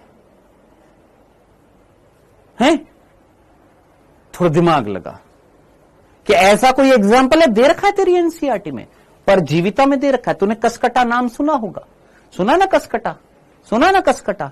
कसकटा जो होता है उसमें क्लोरोफिल नहीं पाया जाता। कसकटा एक पादप है जिसकी पत्तियों में क्या नहीं पाया जाता, क्लोरोफिल नहीं पाया जाता, वो प्रकाश संश्लेषण नहीं कर पाता है, तो वो दूसरे पादपों के तनों पर चढ़ जाता है और उनसे क्या ले लेता है, पोषण ले लेता है। वो परजीविता का एग्जाम्पल तेरी एनसीईआरटी में दे रखा है, पेड़ के ऊपर दूसरा पेड़।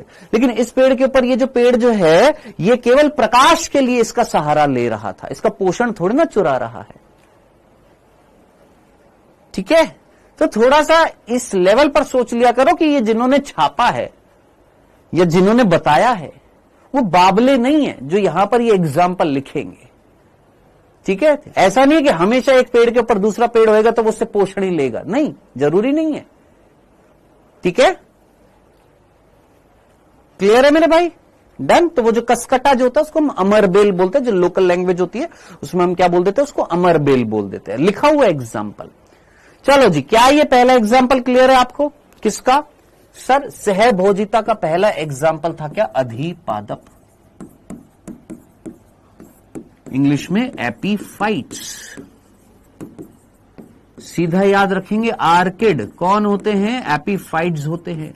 और ये आर्किड जो होता है किसके ऊपर मिलता है? आम के ऊपर मिलता है। खत्म। अगर वास्तव में नीट की प्रिपरेशन कर रहे, पहला एग्जाम्पल हेडिंग डालेंगे सहभोजिता, उसके अंदर पहला एग्जाम्पल अधिपादप, उसके आगे लिखेंगे आर्किड, डैश करके लिख देंगे आम। खत्म। ये सारी चीजें लिखने की जरूरत नहीं है कि भैया प्रकाश के लिए, आर्द्रता के लिए जा रहा है, खत्म, इतना सा है। ये प्रकाश आर्द्रता के लिए कहां जा रहा है? ऊपर जा रहा था, आम के ऊपर। ठीक, क्लियर है यहां तक की बात? चलें आगे। हाँ मेरे भाई देवेंद्र, बिल्कुल। दूसरे एग्जाम्पल पर बढ़ते हैं। दूसरा एग्जाम्पल जो है यहां पर जरा ध्यान से देखिएगा, दूसरा, तीसरा और चौथा एग्जाम्पल जो वो एक साथ लिखे हुए हैं।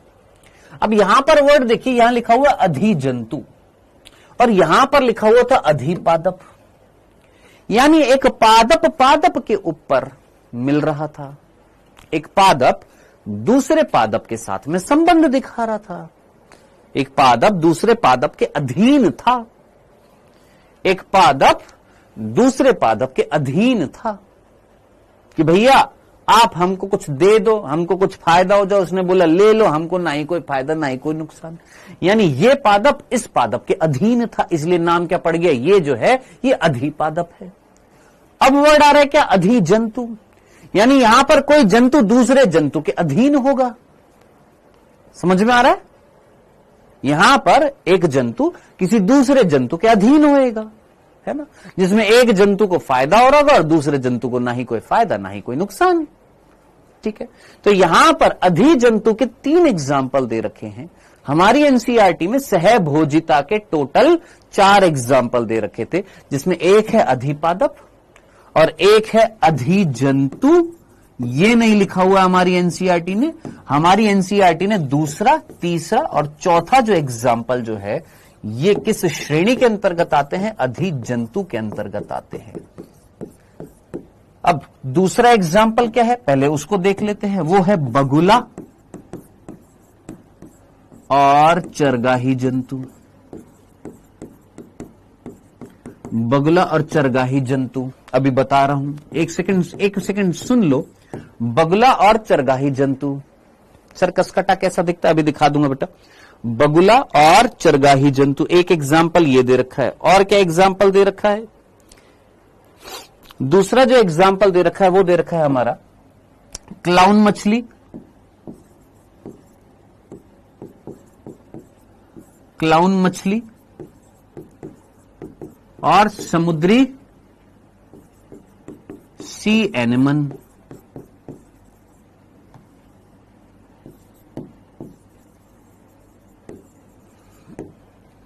क्लाउन मछली और सी एनिमन, और एक दे रखा है बार्नेकल और वेल।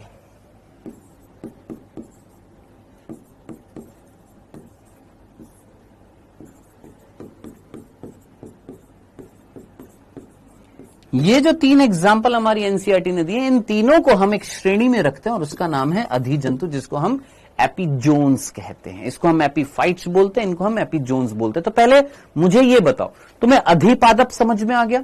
वो पादप जो किसी दूसरे पादप के अधीन है, जिसके अधीन है उसको कोई फायदा नुकसान नहीं हो रहा, लेकिन वो जो किसी दूसरे पादप के अधीन है, ये वाले, इनको फायदा हो रहा है। ये क्या कहलाता है? हमारे अधिपादप। ये हमारे अधिपादप हैं, ये इसके अधीन मिल रहे हैं, इसके गाइडेंस में मिल रहे हैं, इसके ऊपर मिल रहे हैं। ठीक है, नेक्स्ट इज अधिजंतु, जहां पर ऐसे जंतु दो अन्य जंतुओं से, अन्य जंतुओं पर क्या होते हैं? निर्भर होते हैं। ठीक है, यहां पर पादप लिखा हुआ है, यहां पर पादप हटा दीजिएगा।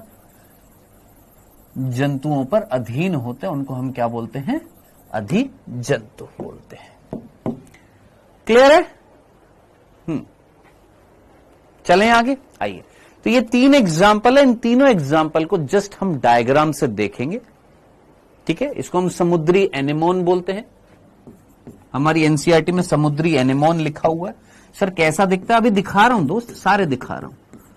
समुद्री एनेमोन लिखा हुआ है, वेल को वेल लिखा हुआ है, कैटल को चरगाही जंतु बोलते हैं, चारा खाने वाले, और कैटल एग्रेट बर्ड जो है इनको हम बगुले बोलते हैं, बार्नेकल को बार्नेकल कहते हैं, और क्लाउन फिश को क्लाउन मछली कहते हैं। ठीक है, अब जरा फर्स्ट देखिएगा, यहां पर आपको कोई मछली दिखाई दे रही है? दिखाई दे रही है? फर्स्ट एग्जाम्पल, क्या आपको कोई मछली दिखाई दे रही है? दिख रही है? ऑरेंज कलर की सभी को दिख रही है?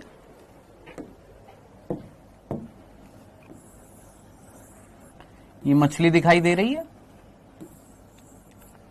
दिख रही है सभी को ये मछली? हाँ सर दिख गई है। मैंने कहा बहुत बढ़िया।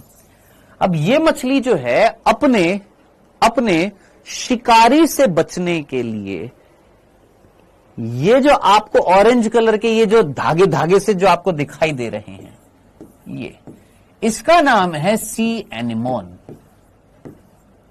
सर ये कौन है? ये एक प्राणी है, ये एक एनिमल है, याद रखना। कौन है ये? सी एनेमोन।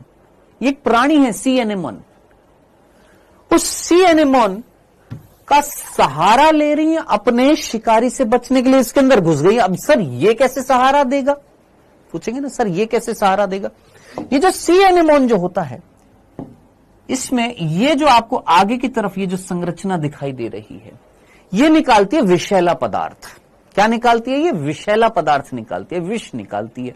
मेरे को पता है आपका क्वेश्चन क्या होगा, मैं सारे आंसर दूंगा, पहले सुन लो एक बात को।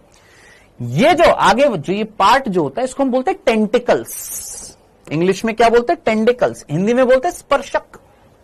हिंदी में बोलते हैं स्पर्शक, हिंदी में बोलते हैं स्पर्शक, इंग्लिश में बोलते हैं टेंटिकल्स। स्पर्शक, इंग्लिश में बोलते हैं टेंटिकल्स। अब ये जो टेंटिकल्स जो होते हैं, ये कैसे होते हैं? स्टिंगिंग होते हैं। कैसे होते हैं? स्टिंगिंग।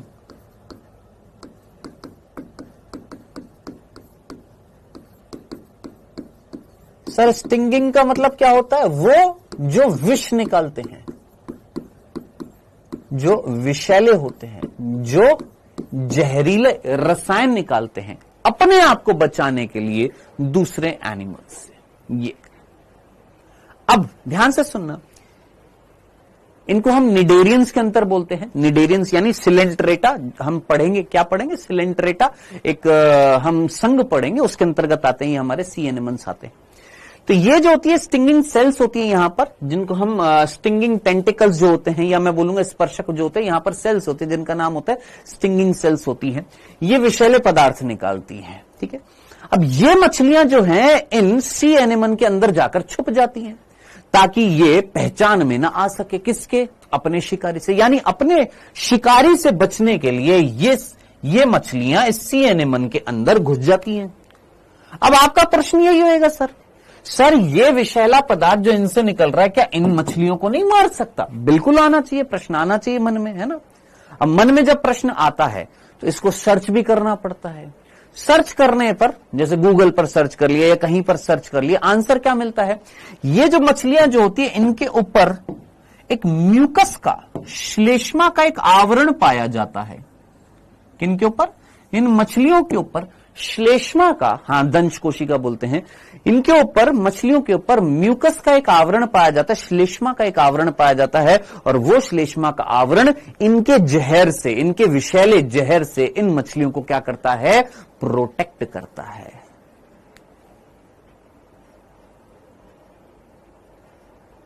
ठीक है जी, क्लियर है? क्या ये चीज समझ में आई आपको?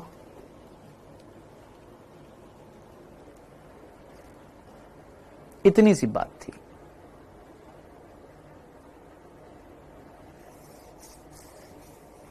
इतनी सी बात थी जो समझानी थी। अब बताइए किसको फायदा हुआ? इन मछलियों को फायदा हो गया, कैसे? अरे बच गई भाई, मरने से बच गई। इनको पकड़ने आया था शिकारी, ये अंदर घुस गई।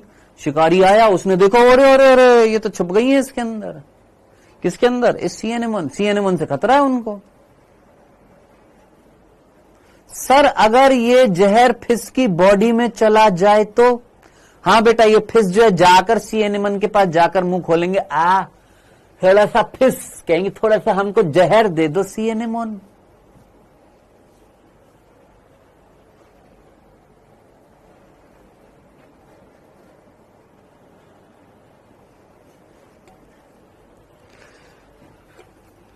विशाल कौन सी कक्षा में पढ़ रहे हो? सच्ची सच्ची बताना मेरे को। विशाल खुशवा, कौन सी कक्षा में पढ़ रहे हो? सच्ची सच्ची बताना बेटा। अभी अभी स्कूल से छुट्टी हुई है?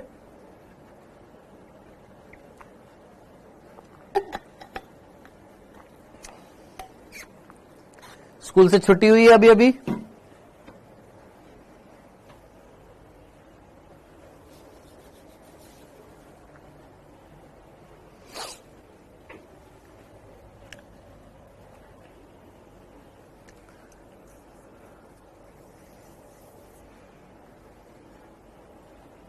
सर मैं ड्रॉपर हूं। हाय मोरियम, मार डालोगे।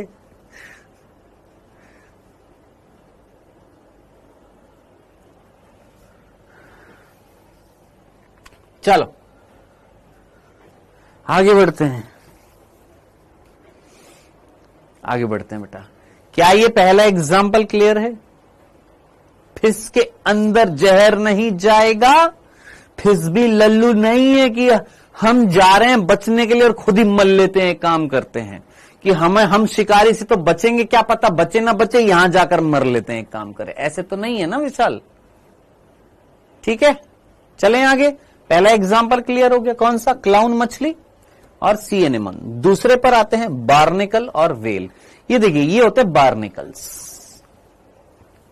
ये ऐसे लगेगा जैसे आपको शंख होते हैं ना, शंख वैसे लग रहे होंगे। ये बहुत छोटे छोटे छोटे छोटे होते हैं। मतलब ये यूं समझ लीजिए जैसे ये बॉटल का ढक्कन है ना,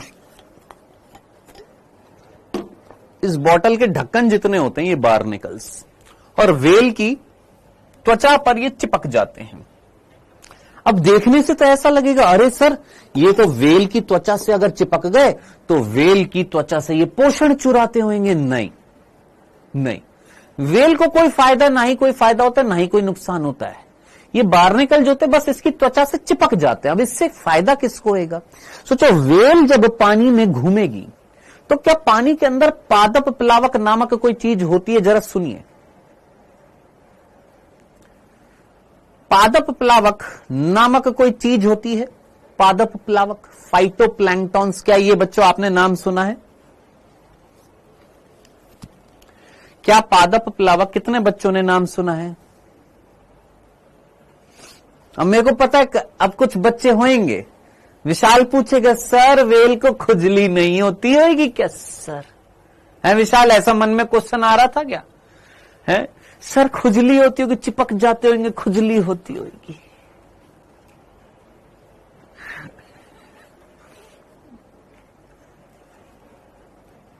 सुना है सर? आज सुन रहे हैं। वेल डन सत्येंद्र बाबू, बहुत बढ़िया सर, हम आज पहली बार सुन रहे हैं पादप प्लावक। अरे सारे नमूने मेरी क्लास में ही आने थे क्या? पादप प्लावक जिनको हम क्या बोलते हैं? फाइटोप्लैंक्टॉन्स।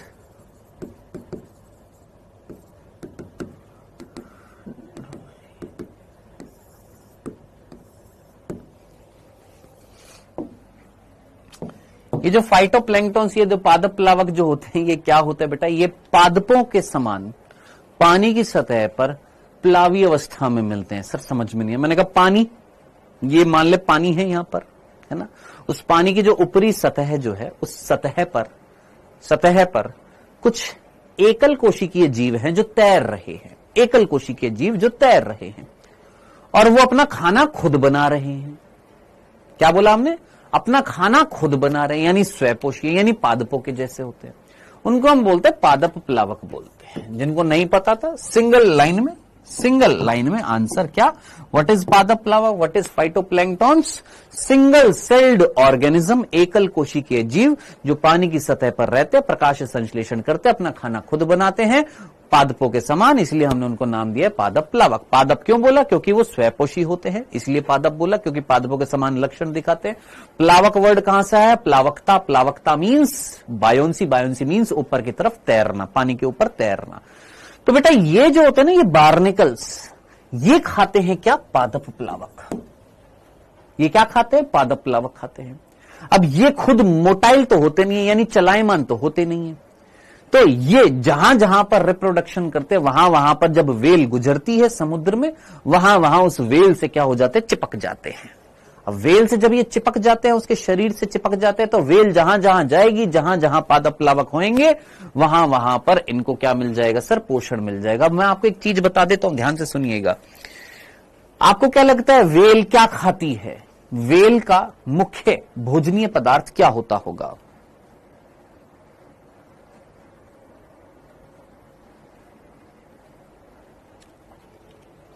हाँ जी, आपको क्या लगता है वेल का भोजनीय पदार्थ क्या होता है? तो याद रखना, वेल जो होती है उसको हम फिल्टर फीडर बोलते हैं, वो पादप प्लावक खाती है, सॉरी वो जंतु प्लावक खाती है। क्या खाती है? मछली नहीं, जंतु प्लावक खाती है, याद रखना। क्या खाती है? जंतु प्लावक खाती है। मेनली क्या खाती है? जंतु प्लावक। अब जंतु प्लावक कौन होते हैं? जो पादप प्लावक को खाते हैं। अब जरा सोचो, मैं मान लो वेल हूं और ये जंतु प्लावक है और ये पादप प्लावक है। जंतु प्लावक किसको खा रहा है? पादप प्लावक को, है ना। और जंतु प्लावक को छोटी छोटी मछलियां खाती है, और मैं जो है, मैं उन छोटी छोटी मछलियों को खाने जा रही हूं। कौन? वेल। छोटी मतलब मैं छोटी छोटी मछलियों को खाने वाली हूं। कौन? वेल। छोटी छोटी मछलियां जहां पर मिल रही है, कहां पर मिल रही है? जहां जंतु प्लावक है। जंतु प्लावक कहां मिल रहे हैं? जहां पादप प्लावक है। तो जरा सोचो, मेरे साथ साथ और कौन आने वाला है? अब मैं जिस चीज को खाने जा रही हूं, वो चीज वहां मिल रही है जहां पर पादप प्लावक है। तो जरा सोच, क्या इनको पोषण नहीं मिल जाएगा? एक पूरी फूड चेन बनेगी, एक पूरी श्रृंखला बन रही है। तो उस श्रृंखला में ये जो चिपक कर आ रही है, इनको क्या वो चीज मिल जाएगी जो श्रृंखला में जहां से पोषणता स्टार्ट हुई है? ये अपना खाना बनाएंगे, इनको खाएंगे जंतु प्लावक, जंतु प्लावक को खाएंगे छोटी छोटी मछलियां, छोटी छोटी मछलियों को खाएगी वेल। तो वेल जिसको खाने जा रही है वो वहां मिल रहे जहां जंतु प्लावक है, जंतु प्लावक वहां मिल रहे जहां पादप प्लावक, पादप प्लावक को ये भी खाते हैं। तो भाई ये चिपक लिए, मुफ्त की सवारी मिल गई इनको, मुफ्त में ये घूमते घूमते अपना पोषण ले रहे हैं। बताओ, तो फायदा किसको हो गया सर? इनको फायदा हो गया। वेल को फायदा हुआ, नुकसान हुआ? नहीं, ना ही कोई फायदा ना ही कोई नुकसान। कोई फायदा नहीं, कोई नुकसान नहीं, मुफ्त की सवारी मिल गई, खाना खा लिया इन्होंने। दुश्मन का दुश्मन दोस्त निकला। बहुत बढ़िया। चलिए जी, ये दूसरा एग्जाम्पल क्लियर हो गया। नेक्स्ट तीसरे एग्जाम्पल आते हैं, और ये तीसरा एग्जाम्पल आप सभी ने देखा है। कौन सा? ये वाला। आप मुझे बताइएगा, ये बगुले आप सभी ने देखे हुए हैं, आपने चारा खाते हुए जानवर भी देखे हैं अपने आसपास। मान लो गाय भैंस जब चारा खाती हैं तो ये अपने पैरों से धम धम धम धम करके चलती हैं। हाँ सर, चलती हैं। इनके धम धम धम धम चलने से, यहां पर चलने से, तो अंदर जो कीड़े होंगे, जब वो पैर पड़ेगा तो वो उछलकर बाहर आएंगे। हाँ सर, और जैसे ही वो उछलकर बाहर आएंगे, ये बगुले उनको पकड़कर खा जाएंगे। तो क्या इनको कोई फायदा हुआ, कोई नुकसान हुआ? नहीं, इनको ना ही कोई फायदा ना ही कोई नुकसान। किसको फायदा हो गया जनाब? इन बगुलों को फायदा हो गया। खत्म। बोलो जी, क्या ये तीसरा एग्जाम्पल क्लियर है? देखो, टाइम वेस्ट करोगे, सीधी सी बात है, सीधी सी बात सुननी थी, समझनी थी। इतनी सी बात सुनने समझने के बाद आसानी से ये चीज समझ में आ जाती है। बाकी टाइम निकालना है, वेस्ट करना है, तो टाइम वेस्ट कर सकते हैं बहुत ज्यादा। सिंपल सा था। ये जब चलेंगे, इनके चलने से कहीं ना कहीं कीड़े बाहर आएंगे, उछलकर बाहर आएंगे, तो बगले उनको क्या कर लेंगे? पकड़कर खा लेंगे। तो ये 3 एग्जाम्पल थे किस चीज के? बाकी इन दोनों को समझने लायक चीजें थी, इसमें कुछ ऐसा था नहीं, क्योंकि हम ये प्रैक्टिकली देखे भी हुए हैं, आप लोग सभी जानते हैं, ऐसा होता भी है।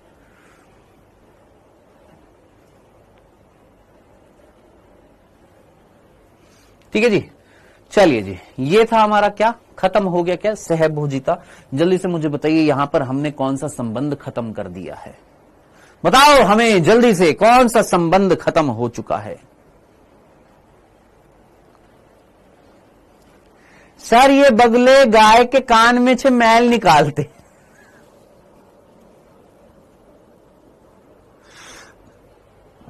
मैंने क्या कहा था जितना टाइम वेस्ट करना है बिल्कुल कर सकता है दोस्त, जितना ये मैल निकालेंगे और सब निकालेंगे ये।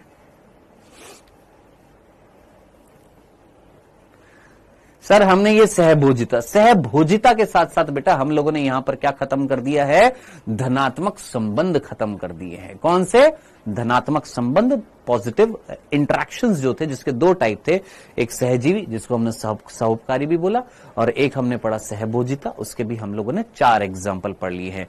डायरेक्टली याद रखने हैं सहोपकारी संबंध के 4 एग्जाम्पल। एक अतिरिक्त मैंने आपको बता दिया था दीमक और ट्राइकोनिम्फा वाला, वो आप चाहे लिखे चाहे मत लिखे, आप नेग्लेक्ट भी कर सकते हैं। 4 एग्जाम्पल उसके और 4 एग्जाम्पल सहभोजिता के, ये सीधे सीधे याद रखने हैं। आगे बढ़े, चलिए जी नेक्स्ट। अब हम पढ़ने वाले हैं ऋणात्मक संबंध। ऋणात्मक संबंध कितने टाइप्स हैं बेटा, टोटल इसके 4 प्रकार हैं। कौन कौन से 4 प्रकार हैं सर, ये तो 3 लिखा रखे हैं। अरे मेरे भाई जरा याद कर, शोषण जो था, इस शोषण के 2 प्रकार थे। एक था पर जीविता और एक था पर भक्षण। पर जीविता में भी एक को फायदा एक को नुकसान, पर भक्षण में भी एक को फायदा एक को नुकसान है। बस ये है, यहां पर मारकर खाया जा रहा है, यहां पर बिना मारे उसको बहुत वीक किया जा रहा है ना।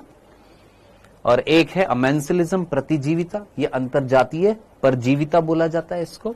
और कंपटीशन यानी स्पर्धा। ये टोटल हमारे 4 प्रकार है किसके, नेगेटिव इंटरेक्शन के। हाँ जी, लिएनास किस में आता है सर, लिएनास जो था वो सहभोजिता में आता है, लेकिन लिएनास बेटा हमारे एनसीईआरटी में दे नहीं रखा था, इसलिए मैंने बताया नहीं है पुष्पेंद्र। आई नो कि पिछले साल के कुछ बच्चे होंगे जिन्होंने ये चीज वर्ड उनको नोट्स में लिख रहा होगा, लिएनास, है ना। और आप डेफिनेटली बोलेंगे सर लिएनास पिछले साल लिखवाया था, बिल्कुल लिखवाया था, लेकिन एनसीईआरटी में दे नहीं रखा लिएनास, इसलिए मैंने सिर्फ जो एनसीईआरटी चीजें कवर कर रही है मैं वो चीजें कवर करा रहा हूं, ताकि आपका फोकस सिर्फ एनसीईआरटी पर बना रहे। अतिरिक्त चीज याद रखेंगे तो मे भी हो सकता है जो एनसीईआरटी की चीज है वो भूल ना जाए, इस वजह से सिर्फ एनसीईआरटी पर फोकस करने के लिए बोल रहा हूं।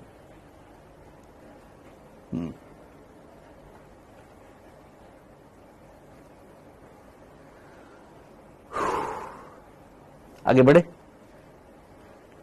चलें आगे, चलो जी आइए। सबसे पहले क्या पढ़ेंगे बेटा, यहां पर नेगेटिव इंटरेक्शंस में हम सबसे पहले किसकी बात करेंगे, शोषण की। मैंने आपको बता दिया शोषण जो है वो 2 प्रकार का होता है, जिसमें एक जाति दूसरी जाति को क्या कर रही है, या तो डायरेक्टली नुकसान पहुंचा रही है या इनडायरेक्टली उसका नुकसान पहुंचा रही है, यानी शोषण कर रही है। ठीक है, या तो डायरेक्ट तरीके से यानी प्रत्यक्ष रूप से उसको क्या कर दिया, नुकसान पहुंचा दिया यानी मार दिया, और इनडायरेक्टली अप्रत्यक्ष मीन्स सोचो जुएं हमसे पोषण ले रही है, क्या हम मर गए, नहीं ना। लेकिन अगर हमने उसके रोकथाम नहीं करी बिल्कुल भी, तो वो हमको इतना वीक कर सकती हैं, इतना वीक कर सकती है, अंततः मृत्यु भी हो सकती है, बिल्कुल हो सकती है। तो कहने वाली बात क्या थी, एक है प्रत्यक्ष रूप से शोषण करना यानी डायरेक्टली आना, खा जाना, मार देना, खत्म कर देना।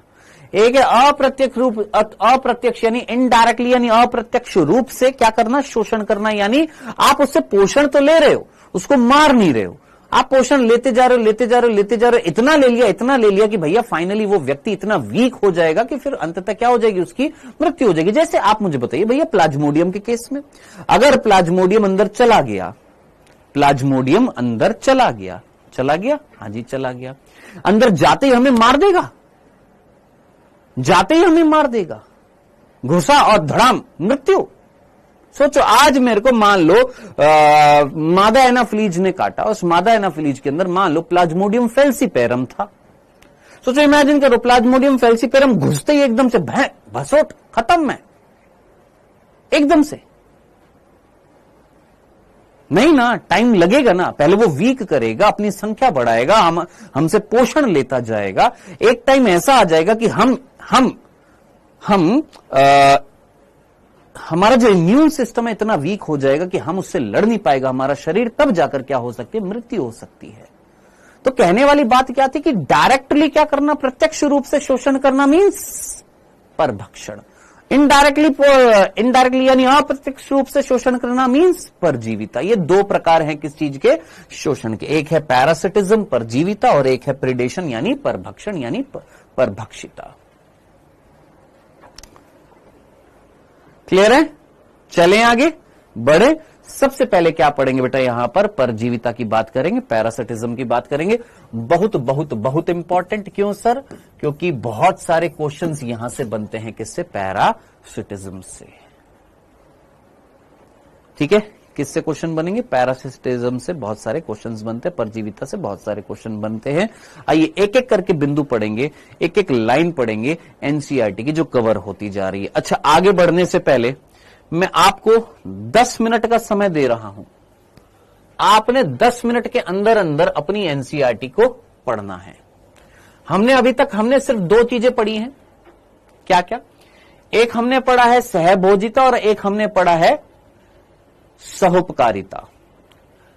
10 मिनट के अंदर अंदर फटाफट अपनी एनसीईआरटी को फिनिश करना है आपने, 10 मिनट के अंदर अंदर। ये सहोपकारिता यहां से स्टार्ट हो रहा है, 10 मिनट के अंदर अंदर पढ़ना है। अपनी एनसीईआरटी खोलिए ताकि मैं 5 मिनट के लिए बैठ सकूं, बस और कुछ नहीं। अयो राम।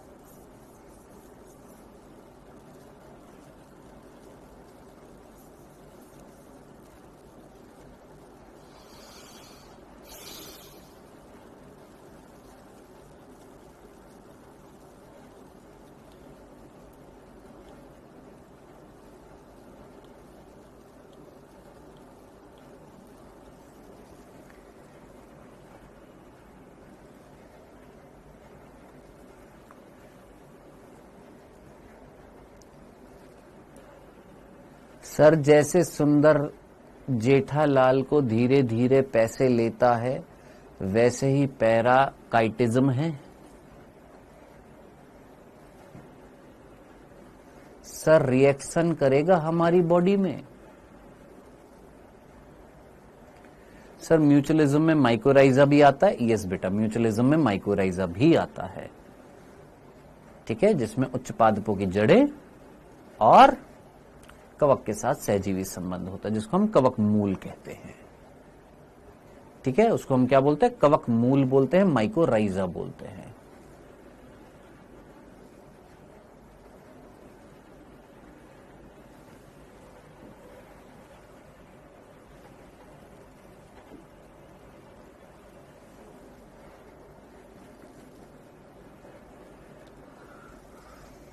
सर, मैंने आज बैच ज्वाइन किया है, क्या करना चाहिए? बेटा, सबसे पहले तो आपको इस क्लास को आज बंद करके स्टार्टिंग से फर्स्ट लेक्चर से फटाफट क्लास को रिवाइज करना चाहिए। क्योंकि अभी अगर आप बीच में आए हैं, बीच में पढ़ेंगे तो कुछ कुछ चीजें जो हैं पुरानी यहां पर कनेक्ट करेगी, आपको समझ में नहीं आएगी, आपको अच्छा नहीं लगेगा, आपको बोरियत होएगी, आपको लगेगा सारे बच्चे हमसे आगे निकल गए, हमको कुछ नहीं आता है, तो फिर आप धीरे धीरे पढ़ना छोड़ दोगे। सो इट्स बेटर कि आप लाइव पर फोकस ना करके आप फर्स्ट लेक्चर से जो फर्स्ट चैप्टर पढ़ा है सेल, फिर सेल डिवीजन, इस तरीके से पढ़ना स्टार्ट करें और ट्राई करें एक दिन में कम से कम 3 से 4 लेक्चर निपटाने की फास्ट स्पीड में। एकीकरण का मतलब होता है एक जगह एकत्रित होना। गुरुजी, ठंड में पढ़ने की ट्रिक बता दो। गरम गरम पानी पियो, पानी गरम करो। ठीक है, गरम गरम पानी पियो, पढ़ाई करने लग जाओ बस। नहीं तो गरम गरम पानी रखो अपने पास में, और जब लगे कि ठंड लग रही है तो एक उंगली जो है गरम गरम पानी में डालना, और जब ऐसे हो जाए तो फिर वापस से पढ़ने बैठ जाना। तुमको ठंड में पढ़ने की ट्रिक चाहिए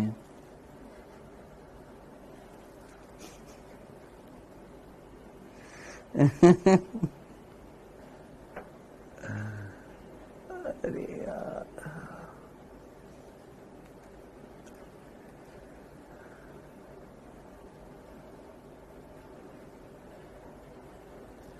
सर नींद क्यों आने लगती है? क्योंकि जिस चीज में मन नहीं होता ना बेटा अर्चिता, उसको जबरदस्ती करो तो फिर नींद आने लगती है।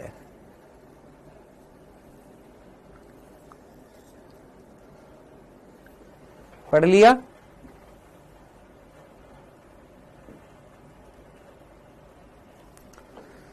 जल्दी से पढ़ लो ताकि थोड़ी सी मैं एनर्जी रीस्टोर कर लूं और फिर आगे बढ़े।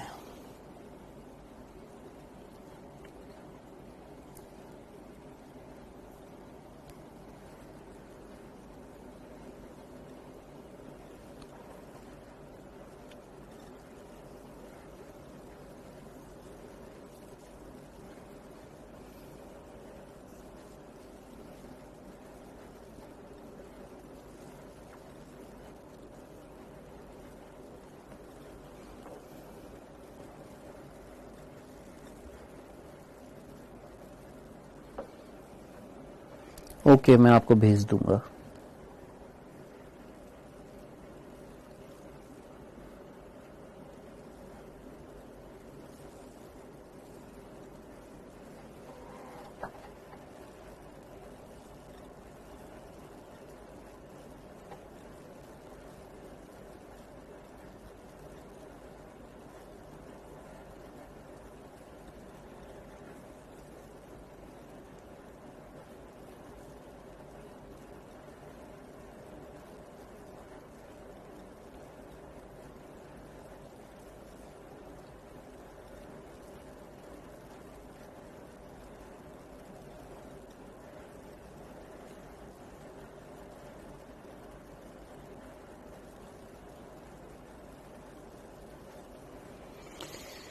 पढ़ लिया बेटा सभी ने?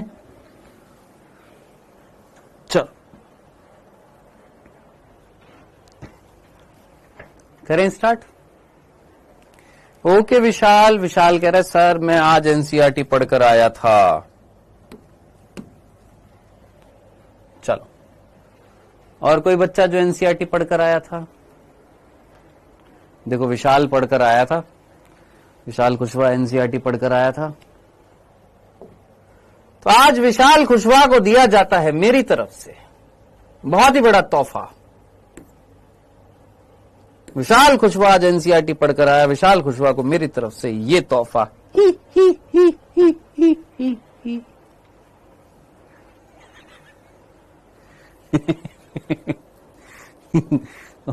और कौन कौन पढ़कर आया था? और कौन कौन पढ़कर आया था? कैसा लगा मेरा मजाक? कैसा लगा मेरा मजाक? बढ़िया था। विशाल कुशवाहा, मजा आया? चलो कहीं कहेंगे सर हम नहीं पढ़कर आए थे। आइए आगे बढ़ते हैं। चल, परजीविता पढ़ रहे? परजीविता क्या होती है? बहुत सीधी सी बात है बेटा। मैंने आपसे कल एक प्रश्न पूछा था, वास्तविक परजीवी कौन सा होता है? वास्तविक परजीवी जो है या ट्रू पैरासाइट,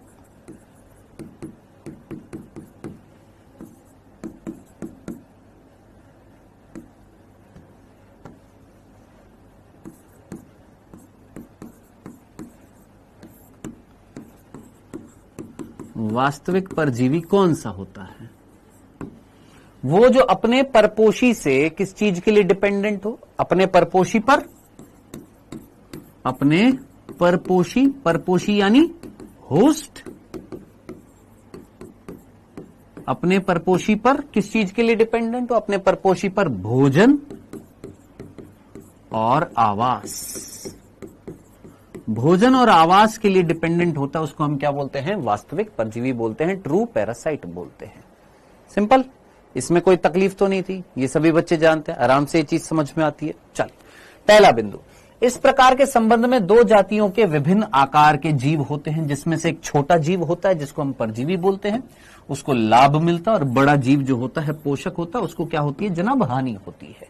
ज्यादातर केसेस में यही देखा गया है कि जो छोटा होता है और वो तो होता है परजीवी जो नुकसान पहुंचाता है सामने वाले को, और जो सामने वाला जो है वो कौन है, परपोषी है, जिससे पोषण लिया जा रहा है, आवास भी लिया जा रहा है, जगह भी ली जा रही है रहने के लिए, और उससे पोषण भी लिया जा रहा है। ठीक है, वो कैसा होता है, बड़ा होता है।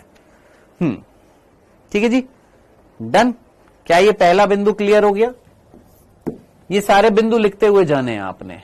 पहला बिंदु, परजीवी छोटा, परपोषी बड़ा। सिंपल, शॉर्ट में इतना आपको जजमेंट लगाना पड़ेगा यार, इतनी मैच्योरिटी दिखानी पड़ेगी। आपने हेडिंग डाली परजीविता, परजीविता में पहला बिंदु आपने देखा, आपने सुना, सुनने के बाद आपने खट करके लिख दिया क्या, परजीवी छोटा, परपोषी बड़ा, खत्म।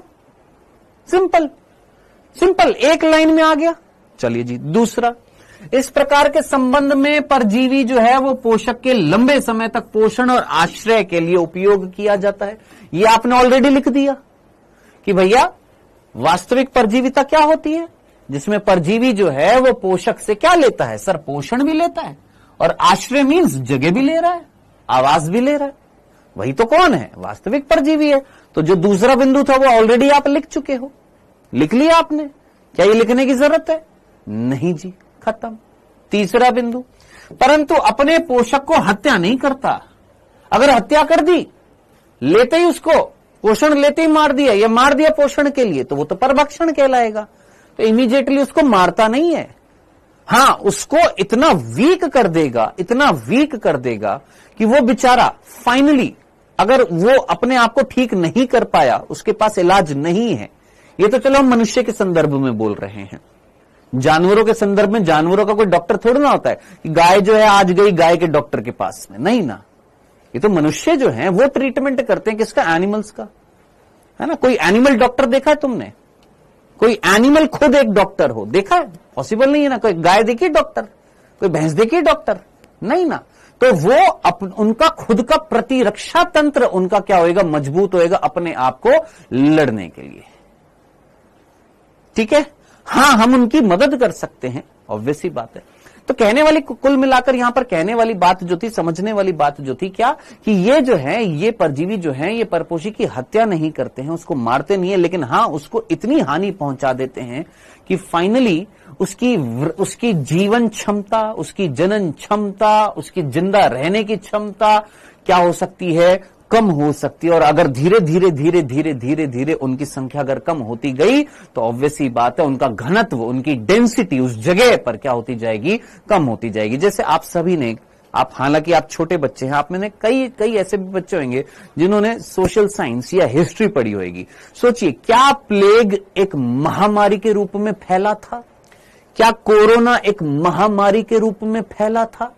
सोचो, अगर हम कोरोना की वैक्सीन नहीं बनाते, अगर हम चेचक की वैक्सीन नहीं बनाते, अगर हम प्लेग की वैक्सीन नहीं बनाते, क्या मानव जाति अगर उसके खिलाफ कोई वैक्सीन ना बनाती, क्या मानव जाति जिंदा रह पाती? नहीं रह पाती, खत्म हो जाते सारे के सारे, धीरे धीरे खत्म हो जाते।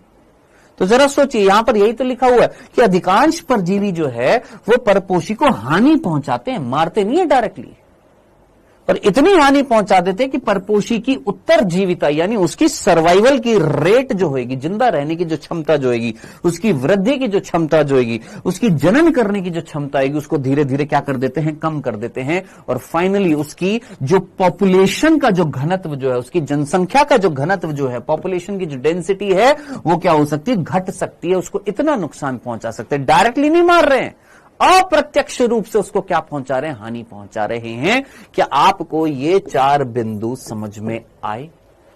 पहले 2 बिंदु हमने ऑलरेडी लिख लिए, तीसरे चौथे को एक मिलाकर लिख दो। ये अपने पोषक की हत्या नहीं करते, उसको अप्रत्यक्ष हानि पहुंचाते हैं, उसकी उत्तरजीविता, उसकी वृद्धि, उसकी जनन क्षमता कम करके समष्टि घनत्व कम कर सकते हैं। बताइए, क्या यहां तक की बात, क्या ये 4 बिंदु क्लियर है? बताइए, यहां तक की बात क्लियर है? तड़पा तड़पा के मारते हैं, बिल्कुल कमजोर कर देते हैं। बहुत बढ़िया, डंडन आगे बढ़े, चलें आगे। नेक्स्ट, वे परपोषी को कमजोर बनाकर उसे परभक्षण के लिए अधिक असुरक्षित कर देते हैं। अब आप मुझे बताइएगा, मैंने आपसे कहा कि मान लो जंगल है और उस जंगल में जो जंगल है और जंगल में क्या बोलते हैं, हाँ जंगल है और जंगल में क्या हिरण जो थे शेर से बचते थे? हाँ सर बचते थे। लेकिन जंगल में एक बीमारी फैली जो किसमें फैलती जा रही है सर? इनमें, अपने हिरण में फैलती जा रही है। अब हिरण जो वो वीक होते जा रहे हैं। एक बीमारी है जो मान लो किसी प्रोटोजोआ से फैल गई है, हिरण में फैल रही है, जिसकी वजह से हिरण जो है कमजोर होते जा रहे हैं, उनकी भागने की दर जो है वीक होती जा रही है। अब जरा सोचिए, कहीं ना कहीं अगर हिरण कमजोर होते जाएंगे, उनकी भागने की क्षमता अगर कम होती जाएगी, तो उनका ज्यादा से ज्यादा शिकार होएगा। हाँ सर, तो इमेजिन करो एक परजीवी परपोषी को वीक कर दिया। हाँ सर, वीक कर दिया। अब परपोषी वीक हो गया। अब अगर वो परपोषी वीक हो गया है तो क्या उस परपोषी का परभक्षण आराम से हो सकता है? दिमाग लगाइए। हाँ, जैसे ह्यूमंस में किल्लत की जिंदगी कर देता है सर। और कोई शब्द रह गया है तो बेटा क्या इतना सा कंसेप्ट समझ आया? परजीवी ने परपोषी को बहुत ज्यादा वीक कर दिया, इतना वीक कर दिया कि अब शिकारी जो है उसको आराम से पकड़कर उसको मार देगा। ये था मीनिंग, सिंपल सा। बताइए यहां तक की बात क्लियर है? ये 5वां बिंदु क्लियर है?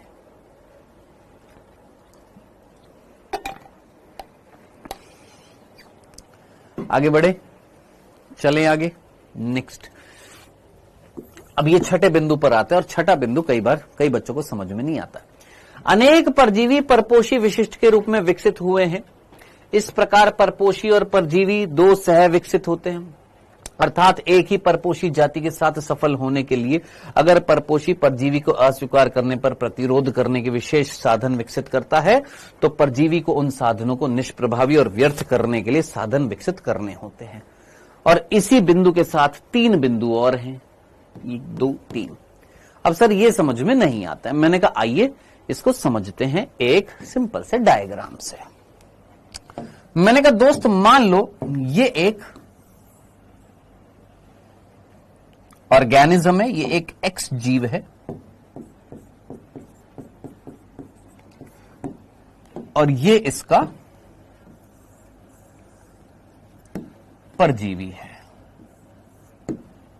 ठीक है, आराम से सुनिएगा। कौन है ये सर? ये एक एक्स जीव था और इस एक्स के अंदर जाने वाला ये कौन है सर? ये परजीवी है। ये परजीवी है तो ये एक्स जीव क्या हो गया सर? ये एक्स जीव जो है ये परपोषी हो गया है, ये इसको पोषण देने वाला है। मैंने कहा ठीक है। अब मैंने कहा अगर इसको अंदर जाना है तो अंदर जाने के लिए जरा दिमाग लगाना, अंदर जाने के लिए इसको कोई साधन विकसित करना पड़ेगा। हाँ सर, सुनना, इसको इसकी त्वचा को छील कर या इसके अंदर जाने के लिए कोई साधन विकसित करना पड़ेगा। हाँ जी। या इसकी त्वचा से चिपके रहने के लिए कोई साधन विकसित करना पड़ेगा। हाँ जी। तो मान लो इसने हुक विकसित किया। ये क्या है? हुक है। हुक क्या करेगा? छीलेगा, यहां से छेद करेगा जिससे ये अंदर चला जाएगा। एक होता है चूषकांग, एक क्या होते हैं? चूषकांग होते हैं। क्या होते हैं? चूषकांग होते हैं। इसने चूषकांग विकसित किए जिसको इंग्लिश में सकर बोलते हैं। सकर जो क्या करेंगे सर? इसको इसके पास लेकर आएंगे और ये इसके पास आएगा और इससे अंदर से सक करता हुआ चला जाएगा। ठीक है जी, ये राजू ऑफिशियल को परमानेंटली ब्लॉक कर देना यहां से। ठीक है, तो ये जो परजीवी जो था, क्या ये अपने अंदर कुछ साधन विकसित कर रहा है?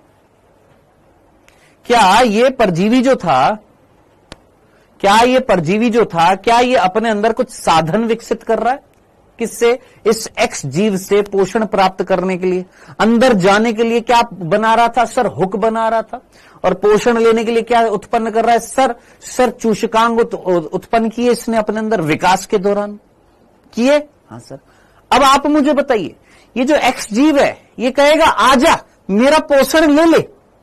सोचो, ये अपने आप को बचाने की कोशिश नहीं करेगा, ये भी तो करेगा ना, ये भी तो अपने आप को बचाने की कोशिश करेगा। करेगा? हाँ सर बिल्कुल करेगा। तब आप मुझे बताइएगा, ये भी अपने अंदर विकास करेगा। सोचो, इसने अगर विकास किया इससे पोषण लेने के लिए, तो ये भी विकास कर रहा है इससे बचने के लिए, इसने भी विकास किया। अब इसने अपने आपके विकास के लिए क्या कर लिया सर? इसने अपनी जो त्वचा जो थी उसकी मोटाई को बढ़ाया होगा, या जो भी इसने अपने अंदर बदलाव किए होंगे विकास करके, इससे बचने के लिए इसने भी अपने अंदर बदलाव किए।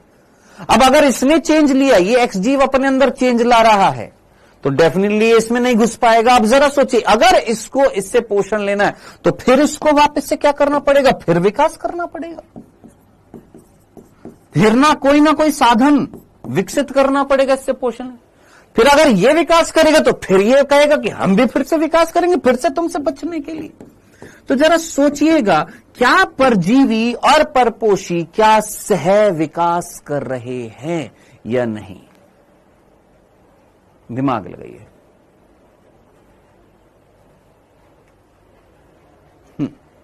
क्या यहां पर ये दोनों सह विकास कर रहे हैं या नहीं कर रहे हैं? जल्दी से सोचिए। अब मत करना राजू, ठीक है? क्लास में पढ़ाई करना है, चुपचाप पढ़ाई किया करो, ठीक है? ज्यादा मैं टाइम वेस्ट नहीं करूंगा, ठीक है? अब मत करना ये काम क्लास में आकर। हाँ जी, जल्दी से मुझे बताइएगा, क्या यहां पर दोनों को अगर जिंदा रहना है, इसको इससे बचना है, इसको इससे पोषण लेना है, ये अपने अंदर चेंज लाएगा तो ये भी लाएगा, ये लाएगा तो फिर ये भी लाएगा, फिर ये भी लाएगा, ये भी लाएगा, ये भी लाएगा, ये भी लाएगा। कब तक चलता रहेगा? जब तक दुनिया है जिंदा, जब तक दुनिया चल रही है। सोचो, अगर ये चेंज नहीं लाएगा तो खत्म हो जाएगा भाई साहब, धीरे धीरे इसका अस्तित्व खत्म हो जाएगा। और अगर ये चेंज नहीं लाएगा तो भैया ये भी खत्म हो सकता है ना? तो दोनों को अपने अस्तित्व को बचाए रखने के लिए क्या करना पड़ेगा भैया? साथ साथ विकास करना पड़ेगा। बताइए गुरु, क्या ये वाली लाइन अगर आपको समझ में आ गई है तो एक बार जरा इनको बिंदुओं को एक बार पढ़ें, जरा इस छठे बिंदु को पढ़े और फिर आगे बढ़े।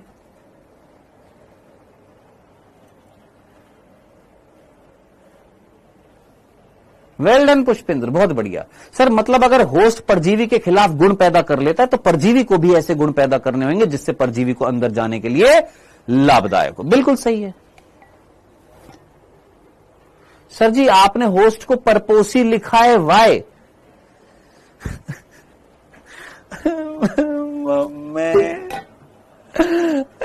मम्मी सर, आपने होस्ट को परपोसी क्यों लिख दिया सर? होस्ट को परपोसी क्यों लिख दिया सर? बेटा, होस्ट को परपोसी बोला जाता है, ये परजीवी है। यहां पर लिखा हुआ है, यहां पर लिखा हुआ है। एक ऐसा जीव जो दूसरे जीव पर, एक ऐसा जीव जो दूसरे जीव पर डिपेंडेंट है पोषण आवास के लिए। एक ऐसा जीव जो दूसरे जीव पर डिपेंडेंट नहीं है, उसको पोषण दे रहा है, इसलिए परपोषी लिखा है। ठीक प्रभु, पढ़िए यहां पर। सर 5th पॉइंट समझा दीजिए एक बार। अरे अभी तो बताया बेटा, मैंने कहा मान ले एक जंगल में हिरण के अंदर क्या बीमारी फैल गई और वो बीमारी एक बैक्टीरिया से हो गई है। अब जरा सोच, बैक्टीरिया अंदर घुस गए, किसके अंदर सर? हिरण के अंदर। हिरण जो है कमजोर होते जा रहे। हिरण अगर कमजोर हो जाएंगे तो जल्दी जल्दी पकड़ में आ सकते हैं ना, किसके? उनका परभक्षण आसानी से हो जाएगा। हाँ, तो बस वही है कि वे परपोषी को कमजोर बना देते हैं। कौन? परजीवी जो है परपोषी को, होस्ट को कमजोर बना देते, इतना कमजोर बना दिया कि अब आसानी से उनका क्या हो सकता है, परभक्षण आसानी से हो सकता है।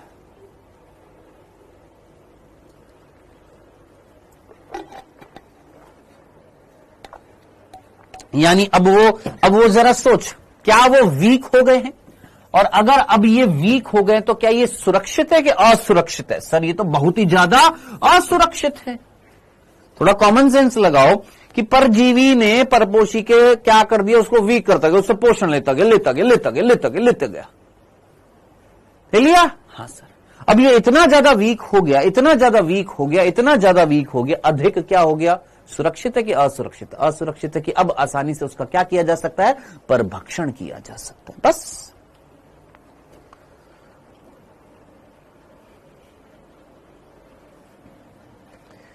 छठा बिंदु पढ़े बेटा जल्दी से, फटाफट।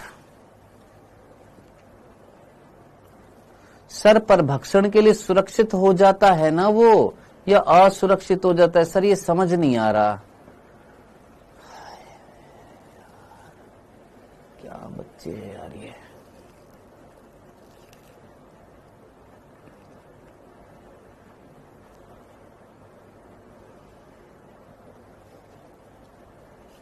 तो सर जीवाणु की वजह से भी वीक हो जाएगा?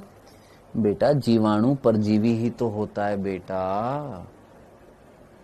सर सह विकास क्या होता है? भू, बालक का नाम है भू।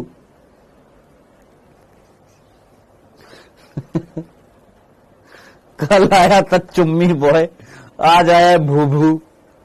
हमें सारे जानवर हमारी क्लास में ही आ गए हैं क्या? ये सारे जानवर हमारी क्लास में ही आ गए हैं क्या? सर ये सह विकास क्या होता है?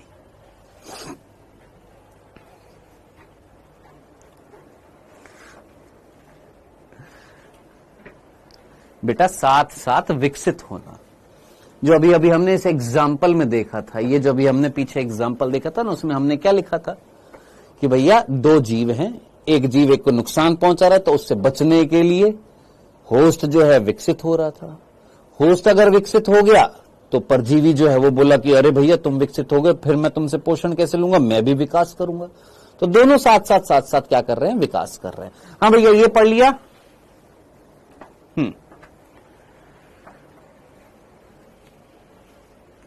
अनेक परजीवी परपोषी विशिष्ट के रूप में विकसित हुए हैं।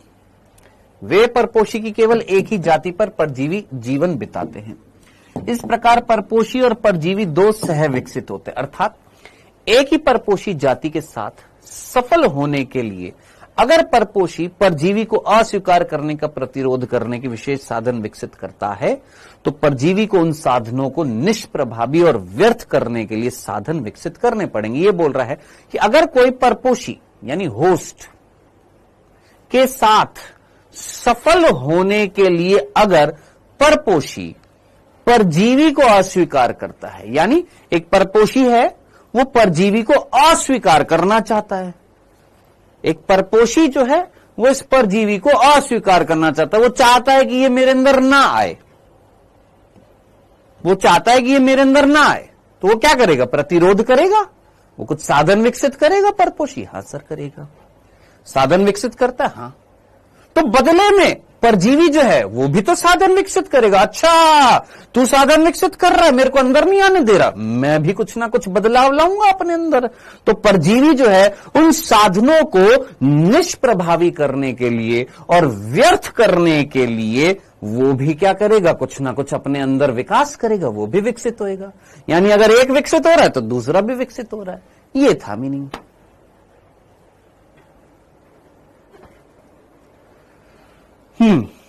क्लियर है, डन है। चलें जी आगे बढ़ें जी, चलिए जी आगे बढ़ते हैं। नेक्स्ट, अब क्या क्या विकास किया हमारी एनसीईआरटी ने, ये 3 बिंदु लिखे हैं, ये 3 संरचनाएं लिखी हैं, जो 3 में से एक तो चीज आपको समझ में आती है। अब जरा सोचिए, एक चीज मैंने आपको बता दी क्या, कि परजीवी क्या कर रहा है, सर परपोषी से चिपकने के लिए कुछ अंगों को विकसित कर रहा है। जैसे कुछ चूषकांग थे, कुछ हुक जैसी संरचना थी। आसंजी अंग का मतलब होता है, आसंजी का मतलब होता है चिपकने वाली संरचना या जुड़ने वाली संरचना, जो जुड़ने में सहायता करें। जैसे हमने हुक बोला था, हुक जो थे वो जुड़ने में, छेद करके अंदर घुसने में क्या कर रहे थे, हेल्प कर रहे थे।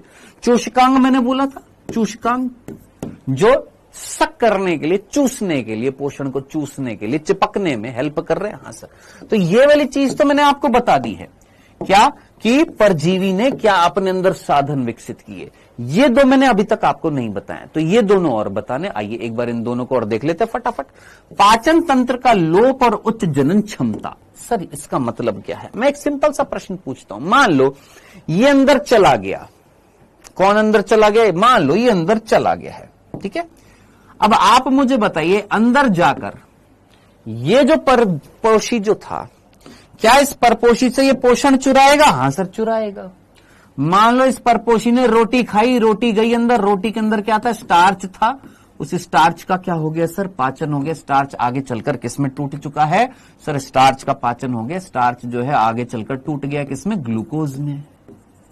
अब जैव अणु चैप्टर तुम पढ़ चुके, जो पढ़ने वाले बच्चे हैं अब सिर्फ उन्हीं पर फोकस किया जाएगा। बाकी जो भोंदू लाल है उनको बहुत ज्यादा टाइम दे दिया है, ये सोचकर कि भैया थोड़ा सा अपने अंदर चेंज लेकर आएंगे, लेकिन ला नहीं रहे हैं, तो भैया अब तुम लोगों को नेग्लेक्ट करना पड़ेगा। देखो सीधी सी बात है, क्योंकि जो इतना तुमको बोल दिया, इतना बार कह दिया पढ़ने के लिए, फिर भी अगर नहीं पढ़ोगे, नहीं चेंज लाओगे अपने अंदर, तो फिर कोई नहीं तुम्हारे लिए अब रुकेगा। इतना टाइम मैंने तुमको दे दिया है। स्टार्च जो है वो किस में बदलता है सर? ग्लूकोज में बदलता है। इस प्रक्रिया को हम क्या बोलते हैं? पाचन बोलते हैं। अब आप मुझे बताइए, स्टार्च और ग्लूकोज में से कौन सा जटिल कार्बनिक पदार्थ है और कौन सा सरल कार्बनिक पदार्थ है?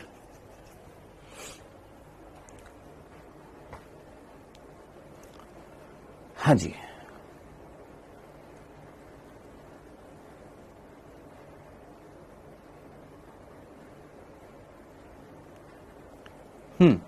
जल्दी से।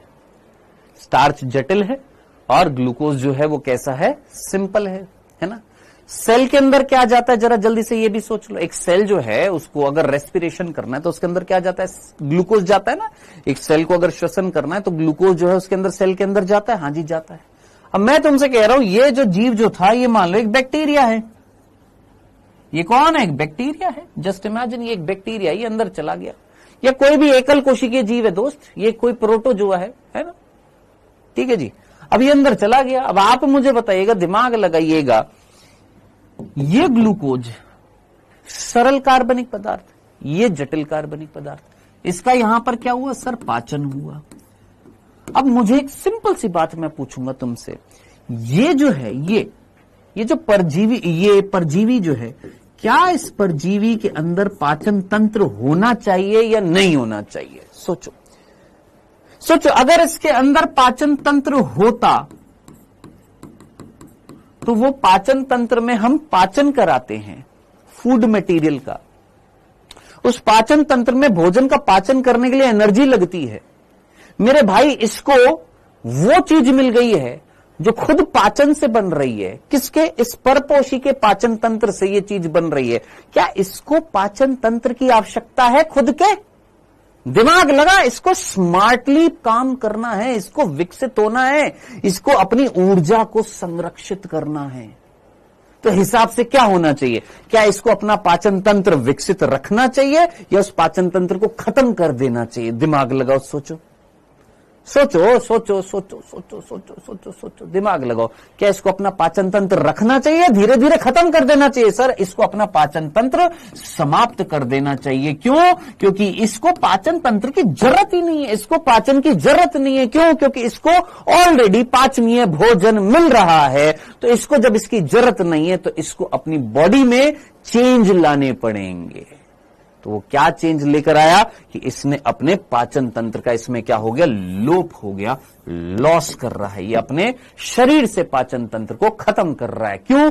विकास कर रहा है ना, विकास करना पड़ेगा। विकास नहीं करेगा, अपने अंदर बदलाव नहीं लगे तो प्रकृति कैसे चयन करेगी? तो ये अपने अंदर चेंज लेकर आ रहा है। एक तो ये चेंज लेकर आया। अब जरा सोचो, क्या इसको अपनी जनन क्षमता को कम करना चाहिए या ज्यादा करना चाहिए? हाँ जी, क्या इसको अपनी जनन क्षमता को बढ़ाना चाहिए या कम करना चाहिए? ऑब्वियस ही बात है, अगर जनन क्षमता इसकी कम होएगी, इसकी संख्या अगर कम होएगी, तो ये तो जल्दी से नष्ट भी तो हो सकता है। क्यों? क्योंकि मेरे भाई क्या ये परपोषी जो है, ये होस्ट जो है, ये भी तो अपनी सुरक्षा नहीं करेगा, ये भी तो साधन अपनाएगा ना, ये भी तो इसके ऊपर, इसका शरीर भी तो इसके ऊपर अटैक करेगा, इसका प्रतिरक्षा तंत्र भी तो इसको मारने की कोशिश करेगा। तो इससे बचने के लिए ये अपनी संख्या को ज्यादा से ज्यादा बढ़ाएगा। तो इसके अंदर जनन की क्षमता जो है वो तो ज्यादा होनी चाहिए, लेकिन ऐसे अंग, ऐसे तंत्र जिनकी आवश्यकता नहीं है, उनको इसको क्या करना पड़ेगा? विकास के दौरान खत्म करना पड़ेगा। जैसे कुछ परजीवियों में पाचन तंत्र का क्या हो जाता है? लोप हो जाता है। लोप वर्ड किससे आया है? विलोप से। और विलोप का मतलब होता है क्या कर देना? खत्म कर देना, चीज को नष्ट कर देना। क्या आपको ये दो मॉडिफिकेशन समझ में आ गए हैं? यहां पर कुछ ऐसे अंगों का विकास हुआ जो जुड़ने में, चिपकने में बने थे। यहां पर कुछ ऐसे तंत्रों का खत्म हुआ जिनकी जरूरत नहीं थी। एक ऐसे तंत्र का निर्माण हुआ, अधिक क्रियाशील हो गया, जहां पर जनन क्षमता बढ़ गई है ना। अब फर्स्ट बिंदु क्या लिखा हुआ है? सेम वही चीज है, सेम वही चीज है।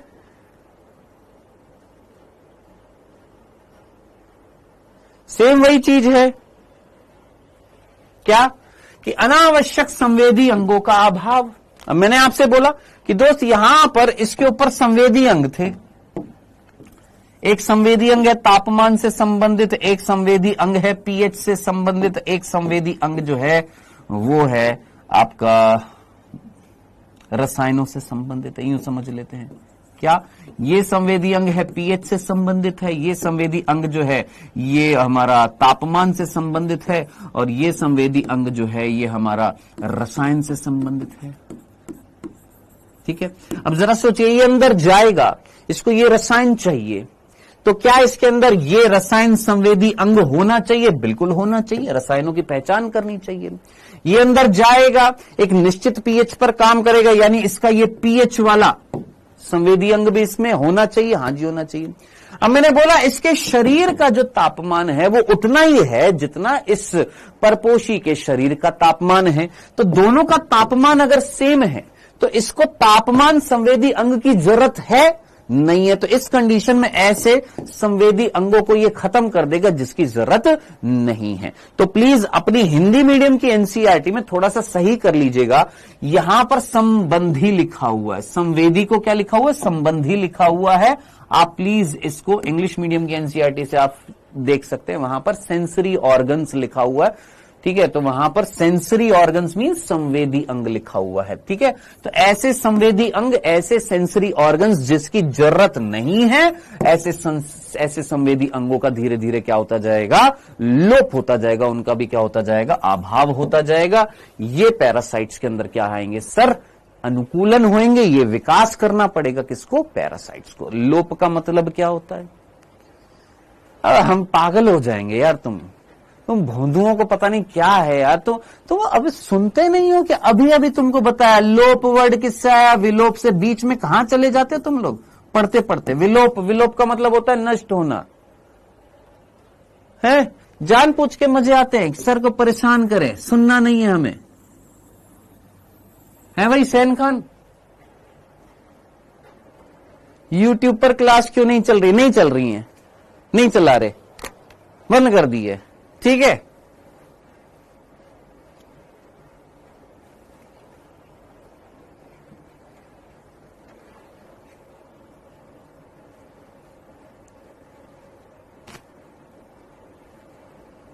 ठीक।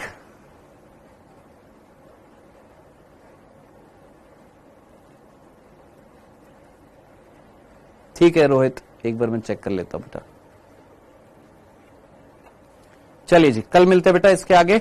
बाय बाय बच्चों, इसी के आगे कल कंटिन्यू करेंगे, उस चैप्टर को समाप्त कर देंगे इसका।